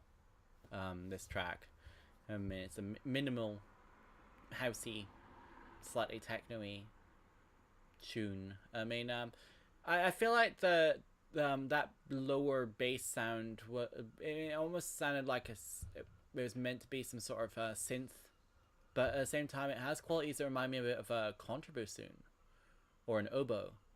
You know, something woodwindy. But I also, like, from the way it sounds, I don't think it is a woodwind. I'm pretty sure it's a synth. I mean, you'll have to confirm with me on that one. But then if it isn't, like, if it is actually a sample or library of some kind, then, you know, go the other way. Layer in a synth sound to sort of beef up the sub in that, because I don't feel like there's enough sub in this track. It is a vital bass, so I mean, yeah, I was pretty sure it was a synth. So my mind is not going crazy and delirious and do Lally tonight. That's fine. So then that means go the other way. Maybe see what something like, I don't know, Spitfire's orchestral BBC intro library or something. Get some woodwind action in there. If you're gonna add some really subtle humanist touches to that bass sound, use actual almost human sounding instruments. Like, you know, you can automate between them, have it so they play around each other a little bit and just layer nicely. You can automate choras on one and not on the other. You know, reverbs and delay tails, and just sort of you know, because right now it's a very static sound. And obviously you can do a lot in Vital itself. Vital's a fantastic plugin, especially even from the free version where it doesn't come with every preset or the like more tries for the vocal synth thing, because I know there's a daily limit or something. And yeah, I mean, interesting. Like, it's basically just about trying to find a way to change it timbrally, add a bit more variety, because I mean, yeah, again, you can automate a lot in Vitals just through wavetable manipulation. And I mean, even most DAWs support automation lanes, where you can have things ramp up gradually and just really subtle envelope changes and filter changes. Because I mean, it supports 2 filters and as many envelopes as you can stack, I'm pretty sure. So I mean, it's worth, you know, you can get quite far with it, but layering other sounds into more, especially organic ones, can give you more leeway. EQ shaping and a distortion plugin, also good recommendation from Stasis Sigma. Everyone in chat, recommend, like, post your favorite distortion plugins if you can. I mean, any free ones as well. That's always good, because free ones are fun. I would have done plugin of the week, but I mean, everything else has been breaking tonight. I don't think I'm going to try and break anything more. So, Aiden, what did you think of Wanderer V4? It's not V10, yeah. It's V4. It's V4, so we're still okay. It's okay. Yeah. I like Trash too. I also just said Ruina is another free distortion plugin from Noise Engineering. Yeah. So cool track. Great atmosphere at the beginning, especially great atmosphere in the intro. I would say that since we are minimal, I would have liked to hear a bit more of that atmosphere during the drop, while we have the 4 on the floor kit going. I think that could have added a bit of like a texture to the background of your track. And then also, I think that you could play around with making your synths a bit wetter. A lot of like your arpeggios and your pads and your top line synths, whatever, what have you, they could all be wetter, I think, with even longer delay times, maybe a bit more reverb, and you could counteract that addition of wetness, pardon that, but you could counteract that by adding more sidechain or making sure that that reverb isn't filling up your high end or too much of your low end, making sure it sits in the mix right. Stasis Sigma said layering earlier. I definitely agree with that, especially in the breakdown areas in the middle. Could definitely use a bit more layering of some other pads or arpeggios, something like that. And then I love your drum sounds. I think that the genre of this, deep house, it could use a bit more automation in the drum sounds, especially in your hi-hats. And thinking about like your snare clap thing, you could choose single snare claps. I think it's a snare. You could choose single snares and wash them out with a bunch of reverb, like on an offbeat, and that could be a cool little texture to add. And then yeah, I think maybe if you added one or two other percussive elements, you should have a really full sounding drum mix. And for the rest of it, yeah, the bass I thought was missing a little something, maybe distortion, maybe some low end. There was something about it that sounded a little hollow. So if you want to somehow EQ or add to the bass with distortion or something to give you more harmonics in the low mid range, and maybe it'll sound even better than it does right now. Great track though. Thank you for your Natty, submission and thank you for your comments. I mean, apparently my camera's disappeared. I'm going to check that out while we're playing the next song. I will mute myself. Okay. And next up is Alfie with a house track. Apparently he hasn't made house in a while, so I guess this is refreshing his skill set in that department. Hopefully the link works. Down in the Dumps by Alfie. Down in the Dumps. It's Eeyore in song form.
Wait, I muted myself again.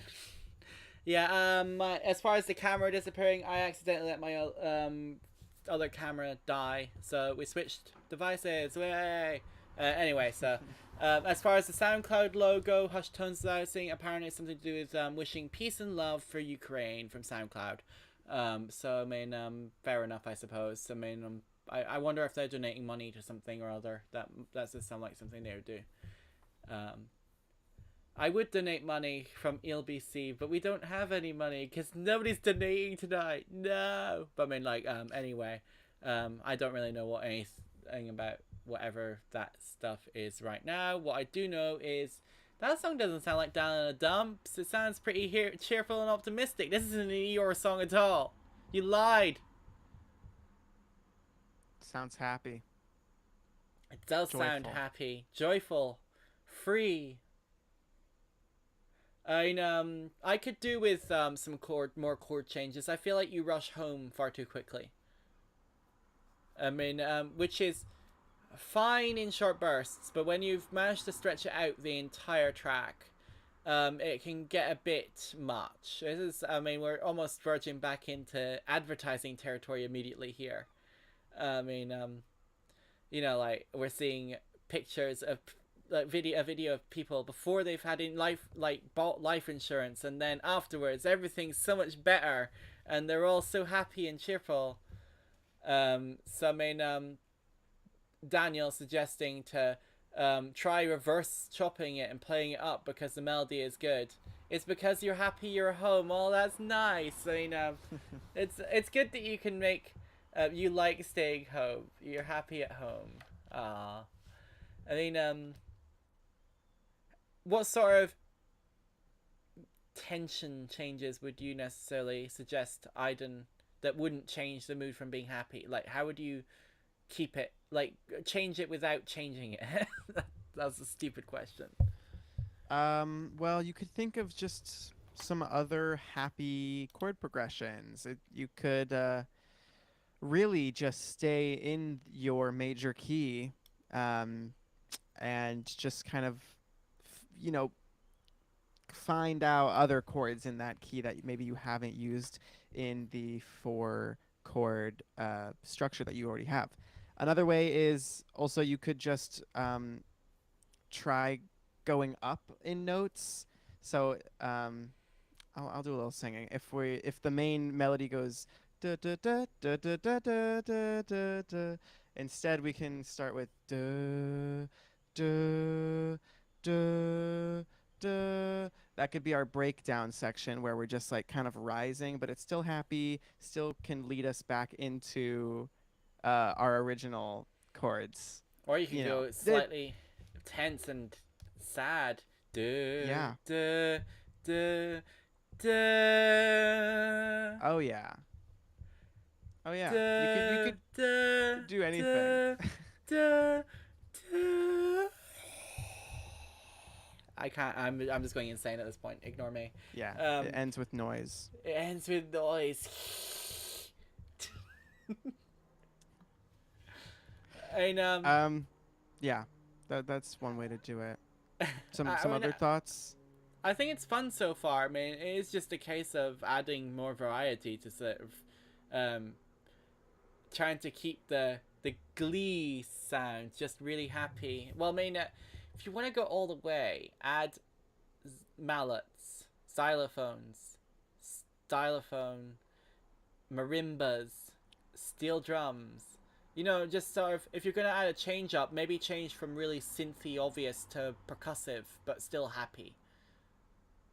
You know, because you can kind of go through moods and motifs that way without having to change it up too much, but more timbrally change it than melodically or with your chord theory or whatever.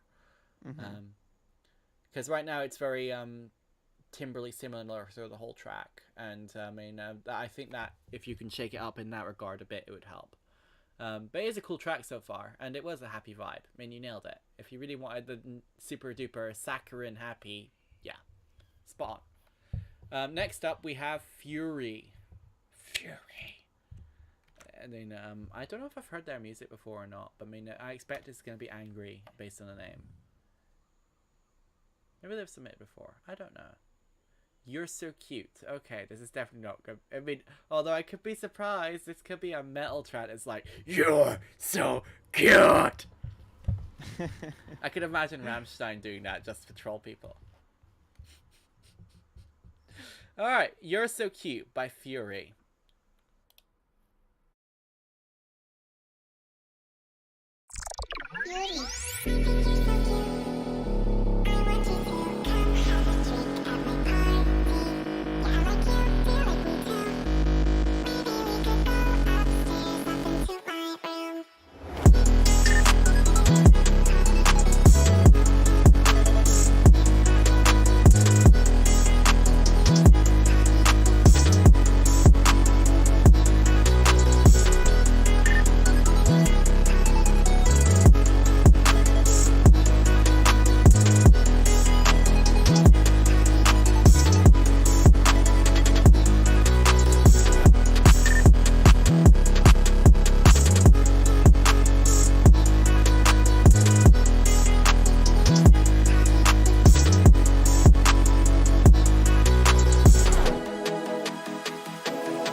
I mean, that was basically hyperpop-y, future bassy. I mean, I think that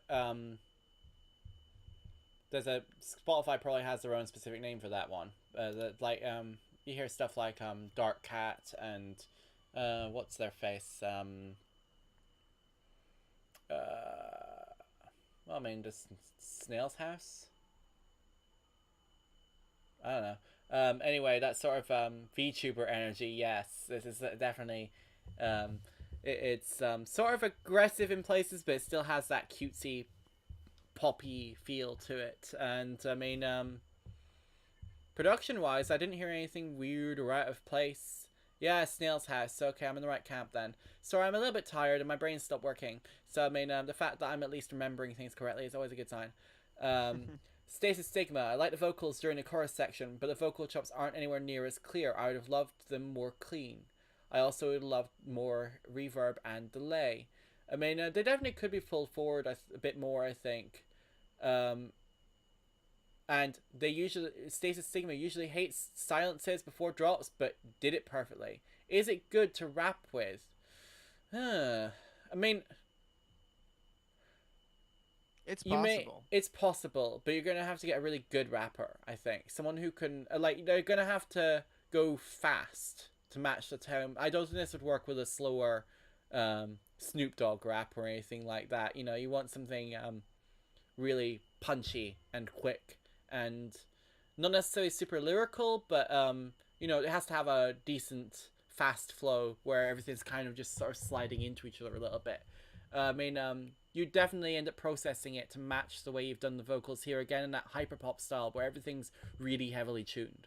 You'd want that. But I think you do have to be careful when you tune it like this because I think this is something to do with the lack of clarity. You're blurring the phrases together because you're not really touching the tails, you're just altering the pitch. So it's like, and when you alter the pitch and you're not altering the timing, you're still creating some sort of stretch because like higher frequencies have higher energy levels. They're basically gonna change the length of the tail effectively, especially once you start processing it up with the reverb and your delays and everything else. So maybe have a look again at your vocal tuning, your Melodyne or your auto-tune Antares stuff, and see if you can surgically tweak the tails of each note, so that then things are a little bit more spread out, just a little bit sharper and clearer, because I think that was probably something that you're coming into trouble with here. Vocal processing is annoying because you got all the sort of old school manual things you can do and they take forever, and then you got all the really cool fancy tools, but they're not intelligent. They can do lots of really cool stuff, and 90% of the time they'll get it right, bang on. But it's that remainder bit where they don't understand context of what you're trying to do, because they're just sort of saying, okay, you want it tuned in that way, or you want it to be timed and moved into that position, fine. But they don't tell you, oh, do you want to consider doing this? They don't really say, oh, have a look at me now and finesse me. They sort of trick you a little bit into trusting them too much, I think, is something I've found, at least with my experiments with them. But it also leaves an opportunity for fun. It's a valuable tool. Use it for fun. And then once you've got the sort of general vibe, just make absolutely sure in post. And, go and magnifying glass it until you got everything nailed. Because sometimes, they will miss what you're trying to do just ever so slightly. And you can make up for that afterwards. But it was a cool track. It's definitely, I made my comparisons, and those comparisons were made with good faith. It wasn't me saying yours a lesser or just derivative. No, it's in the same camp, but it stands up to the camp too. So that's cool. Aiden, any further thoughts on this one? Yeah, great points. Definitely inspired by and part of the contemporary hyperpop scene. So that's awesome. I think, all the vocal chops were really cool. The synth choices were nice. I don't mind the vocal chops being in the background in the mix at some parts of the songs, but if you're planning on rapping over it, then I do think that vocal chops are a little more of a gray area at that point. You want to save your vocal chops maybe for parts where you're not rapping over them, or if you are rapping over a part of the beat with vocal chops, then make sure those are deep in the mix and probably in the high end to stay out of what you're actually rapping about. So that is all good. You can definitely rap over this. I think it's possible. Maybe you find someone who just knows what they're doing more. And then I also think that you could play around with the drum parts more. I feel like you have a really great grasp on the instrumental, on the synths, and how you treat those as instruments and how those are developing over the course of the song. But I think that people miss doing that to their drums as well. So if you just treat them in the same way, treat them like an instrument, so they blend and they change over the whole song. They have ups and downs. They you can pull and push reverb from them, put delay on them for certain parts to accentuate certain lines, maybe in the rap or at certain parts in the beat. Just some other things to make your drums stand out a little more. But other than that, great track. I liked it a lot. Good stuff. So, next up is Kasim with Wobbly V41. We're getting up into dangerous beef version territory here. Uh-oh. Oh, for your 4.1. Okay, well that's a little bit more reasonable. Right. Let's go.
Good, no all play. You can never tell sometimes. Wobbly V 4.1 by Kasim.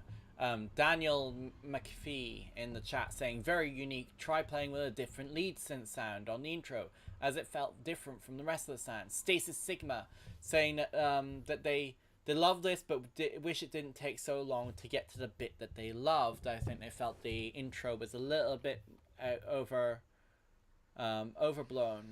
Maybe opening out on the EQ more in the intro. So I mean, I can understand that. It was very unique sounding. Although I also feel like I wasn't getting the full effect on my headphones. And it sounds like a lot of your sub bass is really, really low sub. And that's a difficult thing because, I mean, yeah, if you have a really good sound system, then you're going to get that effect. Or a sub pack or something like that. But, I mean, these headphones aren't too bad. I mean, I don't know about yours, Idens. How are your headphones for sub? They're okay. They're not. They're pretty flat. And how did you feel for that song? Were you getting the full sub impact or not? I was getting. I was hearing it. I was hearing that sub bass, but to me, the whole kind of low end was a bit muddy, like with the kick and the sub going on. I don't know. For me, something wasn't sitting right. Yeah, I mean, it could definitely do with a little bit more pumping. No, like, you know, yeah. I think a really strong sidechain would actually benefit this track, especially with those really crisp percussive sounds. They kind of sit above everything else already, so having everything underneath them go would actually be kind of neat and cool. Also, I mean, I definitely think maybe experimenting with those drum sounds and how you affect them up.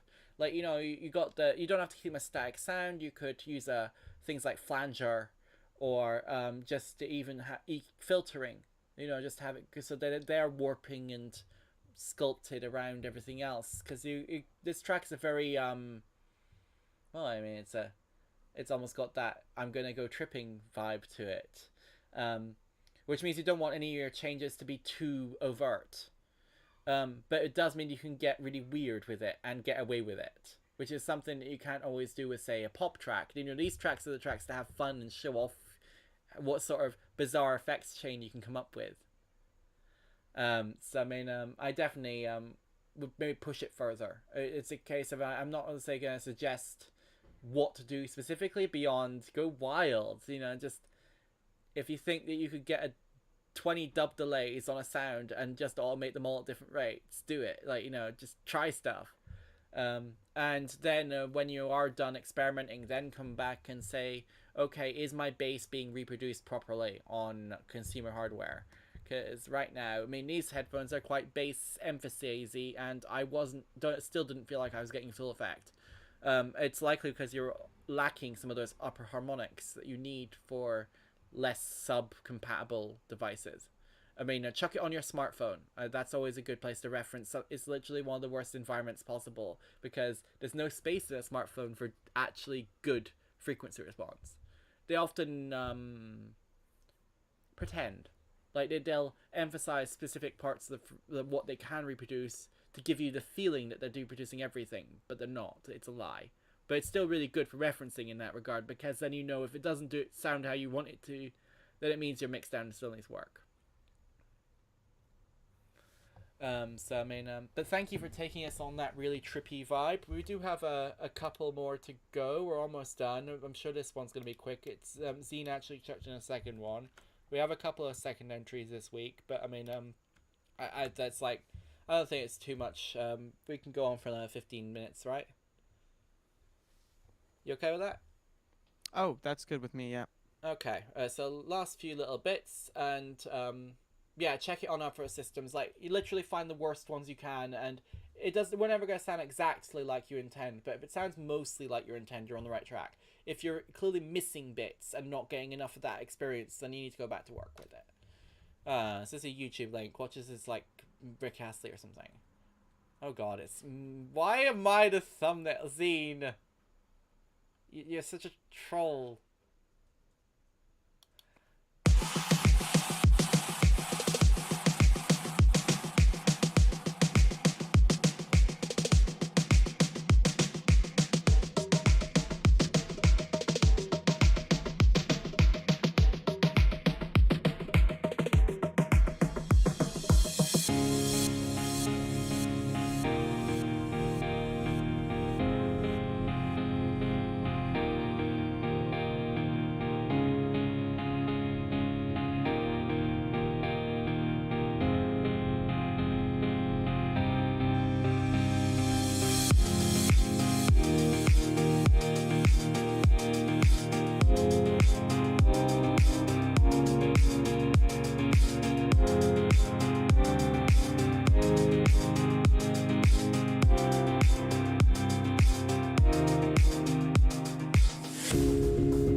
Okay, so trolley thumbnail aside, Aiden, what did you think of that one? I've actually heard this one before because Zine sends me a lot of things. Well, I don't honestly have too much. I liked a lot of the percussion choices, drum choices, synth choices. I don't know. I don't have too much for this one. Um, what is there any feedback requested? What's the plan for this? Go. Zine saying this is their little baby best work so far, which I think it could be. Yeah. Like Stasis Stigma so says, smell the potential, because this one definitely has a lot of potential, and I think I actually did say to go explore a couple of different aspects of the track because there was some interesting things going on. I really like the idea of mixing the reggaeton drums with the festival vibe, but it's not quite there yet because you still lack a lead synth, for example. Like you got your chords and they're kind of doing their own thing. But you need some sort of response, I think. So it's like do do do do, and then something else, ba da da ba dum, and then something else again. Some back and forth a little bit, because that's when you turn it from a sort of skeleton into the thing that actually grows and evolves. And so it's basically just a case of keep developing it. Like I wasn't a fan of the detuning in the beginning. I would add a preview in your build as the drop is a bit of abrupt. Signposting is definitely something that needs to happen with these sort of tracks. And you could use your percussion for that. Make it so that you change the pattern a bit, get faster as you go along. Maybe mix in some white noise or a more pad chord stack kind of thing. Something similar to your super saws, but not your super saws. I kind of think that maybe steel drums would work in the breakdown. If you have a good source for steel drums, that might fit with these reggaeton drums and tropical festival vibe. Yeah, that could be cool. And there's also what do you call it? Sansula as well. It's this little metal instrument. It's like a little wooden board with a series of metal. They're not keys. They're basically just little vibrate-y things that you just ping off your fingers off. They're a really cool instrument. And it sits again above everything else. It's a fairly high-pitched instrument. Mostly it's like a bell. Or, well, go away. It's a moth. They always come in through the window. Annoying. And they flap around your head like they have a death wish. Stasis Stigma, take a look at Barely Alive's build guide on YouTube. It's a good suggestion. Any learning resources anyone has in the chat, link them in there for everyone else because it's all valuable and interesting stuff. And that's what we're here to do, to learn and to grow and improve our own craft. At least I'm trying to, very slowly. I've been a bit busy lately. Like last week, if you haven't seen it, last week ILBC was in Bristol. And hosting the first actual live beat challenge, and it was a good time, and for the most part everything went off without a hitch, which was amazing considering it's the first time we ever did it, and I've never teched or anything like that before, so that was fun and interesting. But the VOD is all on YouTube and on the Twitch channel, so please, if you have time, have a look at that, because it was fun. Daniel MacPhee sitting in the chat there. He was a contestant, and I'm hoping eventually to try maybe getting the other contestants from this round, and maybe even future rounds, over to join us on Feedback and Friends at some point. I need to reach out to a few people, see what they say. And yeah, sorry, Virgin Internet. Boo, Virgin, boo.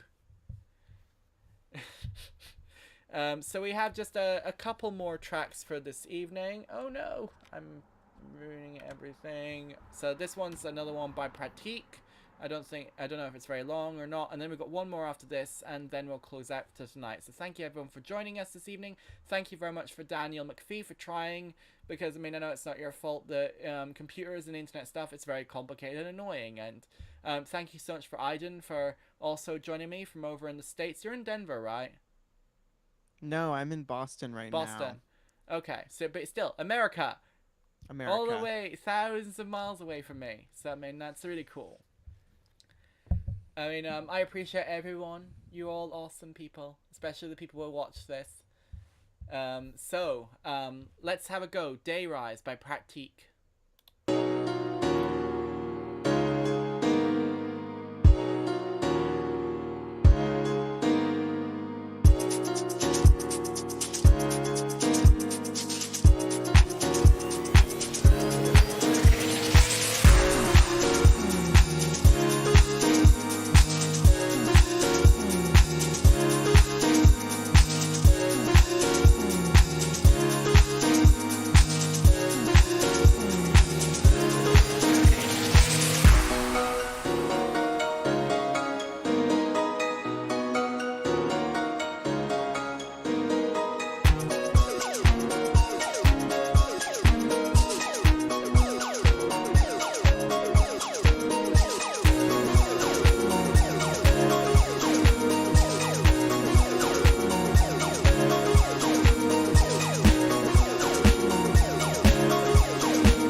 Playing the older one now. Okay, so I'm in agreement with Stasis Stigma here. The snare placement is kind of screwing with the flow of the beat. It's like just not in the right place. But also I'm not really sure it's a very clappy sort of snare sound. And I think it would probably be better off as something like a rim shot. It's meant to, yeah, it's on 1 and 3. It's meant to be on 2 and 4 really for this sort of track. Is that then because otherwise it's just confusing and everyone will just be standing there going, what's happening? I mean, it doesn't mean you can't get away with it sometimes. You could do that in, like, I don't know, a break or the intro as well. You can go flick from one into another, or the outro. I don't know, like there's different segments where before you kick into the actual beat, you can kind of get away with screwing around with it. But when you got the full flow of it going, and when everything else is so chaotic, having your kick and your snare be very predictable makes it easier to get away with the other stuff. I mean, the other thing as well is your piano, which you said is it's all programmed in via MIDI and just hitting your computer buttons until you get what you want.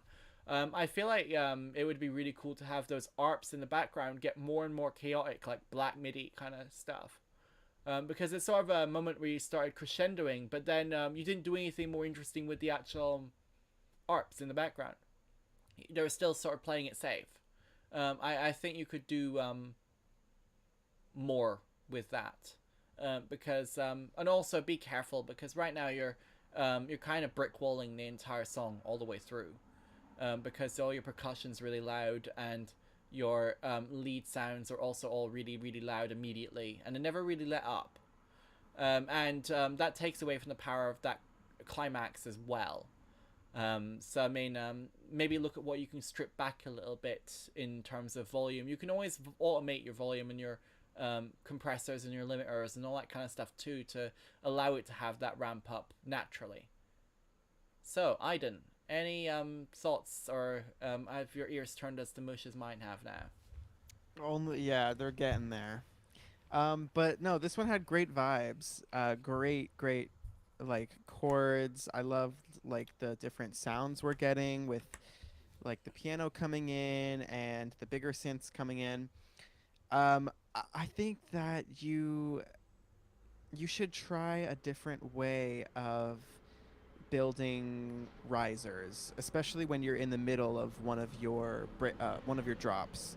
I don't know that the best way to do it is with a snare, and especially one that cuts so harshly through the mix. I think this was like on your last track too. So just something to keep in mind, like try different ways of rising without that snare buildup. Try doing it with white noise, try doing it with reverse sweeps of your synths, or whatever, a reverse cymbal or whatever, anything, or just some space. You could even put space before going into your other section, your B section.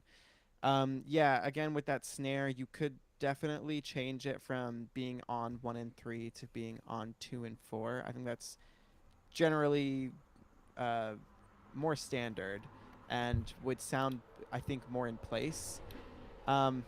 I think that you could change up your snare and your clap pattern throughout the whole song. Like every 8 bars, you change it to something slightly different, because your melodic information is pretty is pretty same throughout the song.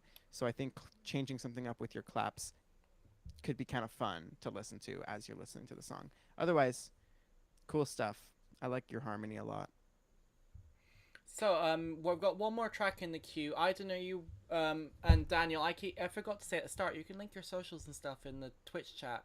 I mean, like, let people know where you exist and where you're making music. I mean, for both, I mean, I know Daniel didn't get to join us so much tonight, but you still, you know, you can link socials too. You're as much a part of this as everyone else, and I really value both of you for coming and joining me and trying this, because I'm still making this up as I go along and trying to figure out why things keep breaking.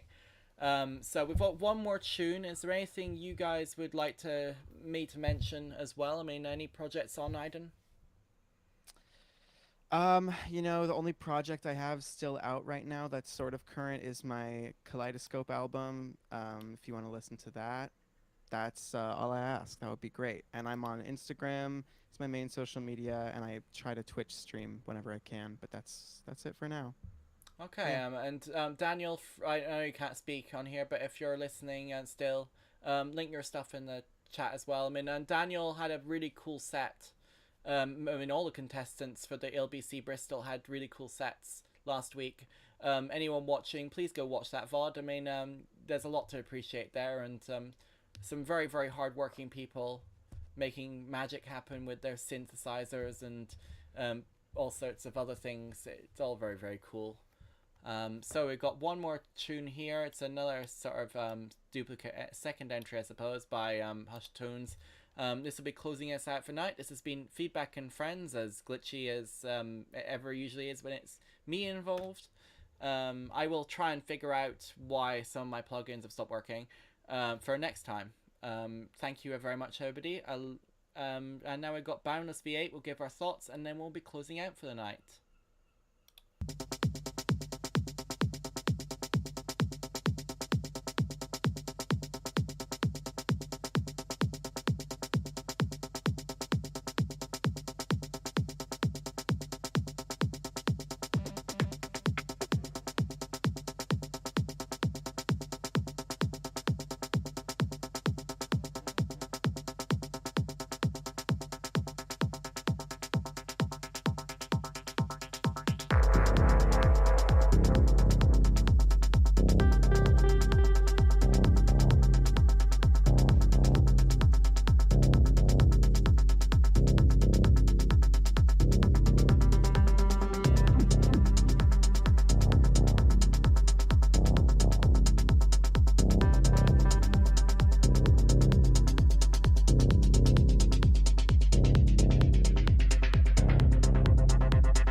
So anyone watching, thank you for tuning in. Unfortunately, this is literally the last track of the night. We've been going for 3.5 hours near enough, and our ears are very tired and mush. We will be back next week from 8 p.m. and well, it's British summertime right now here.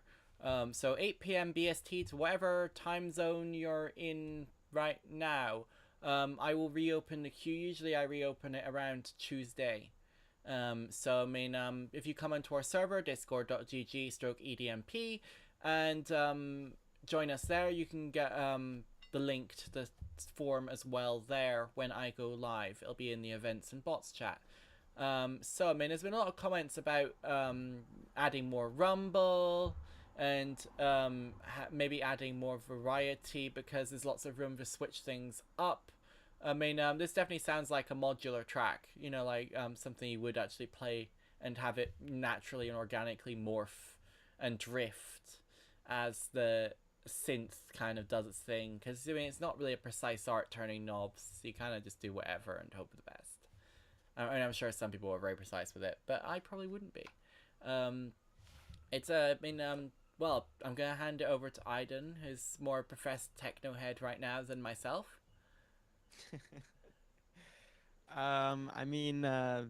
Yeah, on this one, there's not too much I can say. I agree that you could add some more layers and just like those one-off little synth shots that you have just kind of echoing into the distance, you could have more of that. I think that really fills out a track. I think something else that you could benefit from is some other sort of like repetitive synth or percussion or like small sample that you can like sort of loop and filter and mangle into like from the halfway part on until your song ends.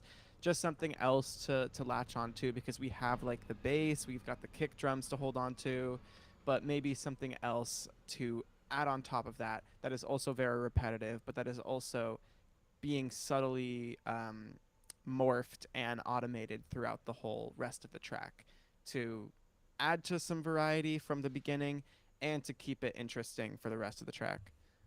But otherwise, I thought the Rumble sounded good just from what I was listening to on Twitch. And yeah, I don't know, good techno track. I mean, Daniel MacPhee saying that he recommends maybe transposing the arpeggio arp thing 2 octaves down, and he thinks it would sound nice. And you could also add a breakdown potentially and then come back even more distorted, which could be pretty gnarly. So I mean, I think as it stands, structure works. This is a pretty typical 6 minutes and 24 seconds techno track in that regard. I mean, you could slot this into most people's sets in that corner and it wouldn't go amiss. I mean, it's basically just whether you're happy with the sound palette as it stands, because I mean, I do agree it could do with a little bit more automation and morphing. But I mean, maybe I'm just tired and can't think straight for anything actually useful right now. But thank you as well to Stasis Stigma and Hush Tones for your donation. Also, Stasis Stigma did a crazy number of Prime subscriptions in advance, or like Twitch subscriptions in advance, because I guess that's the thing you can do. So thank you very much for that. I mean, you're definitely owed at least a good chunk of priority plays over the next few streams. So I mean, we will reopen our forum again next Tuesday with streaming again, 8 p.m. BST. This is ILBC TV. The main thing of the channel is actually the live beat challenge. The first round was last week, and there will be 3 more rounds, and one of them is in New York and another will be in Barcelona, and I think the third is like there's a third one that's actually just virtual, but my brain can't remember all the details right now. So either way, I mean, feedback and friends is just one of the things that we do and will do. This channel will hopefully keep expanding, and thank you everyone for tuning in, and have a wonderful night. Say good night, Aiden. Good night, everybody. Thanks, Natty, for having me on. It's been a pleasure. Thank you, Daniel, as well, for trying earlier this morning. Love you. This morning? I don't know anymore. Love you all. Bye.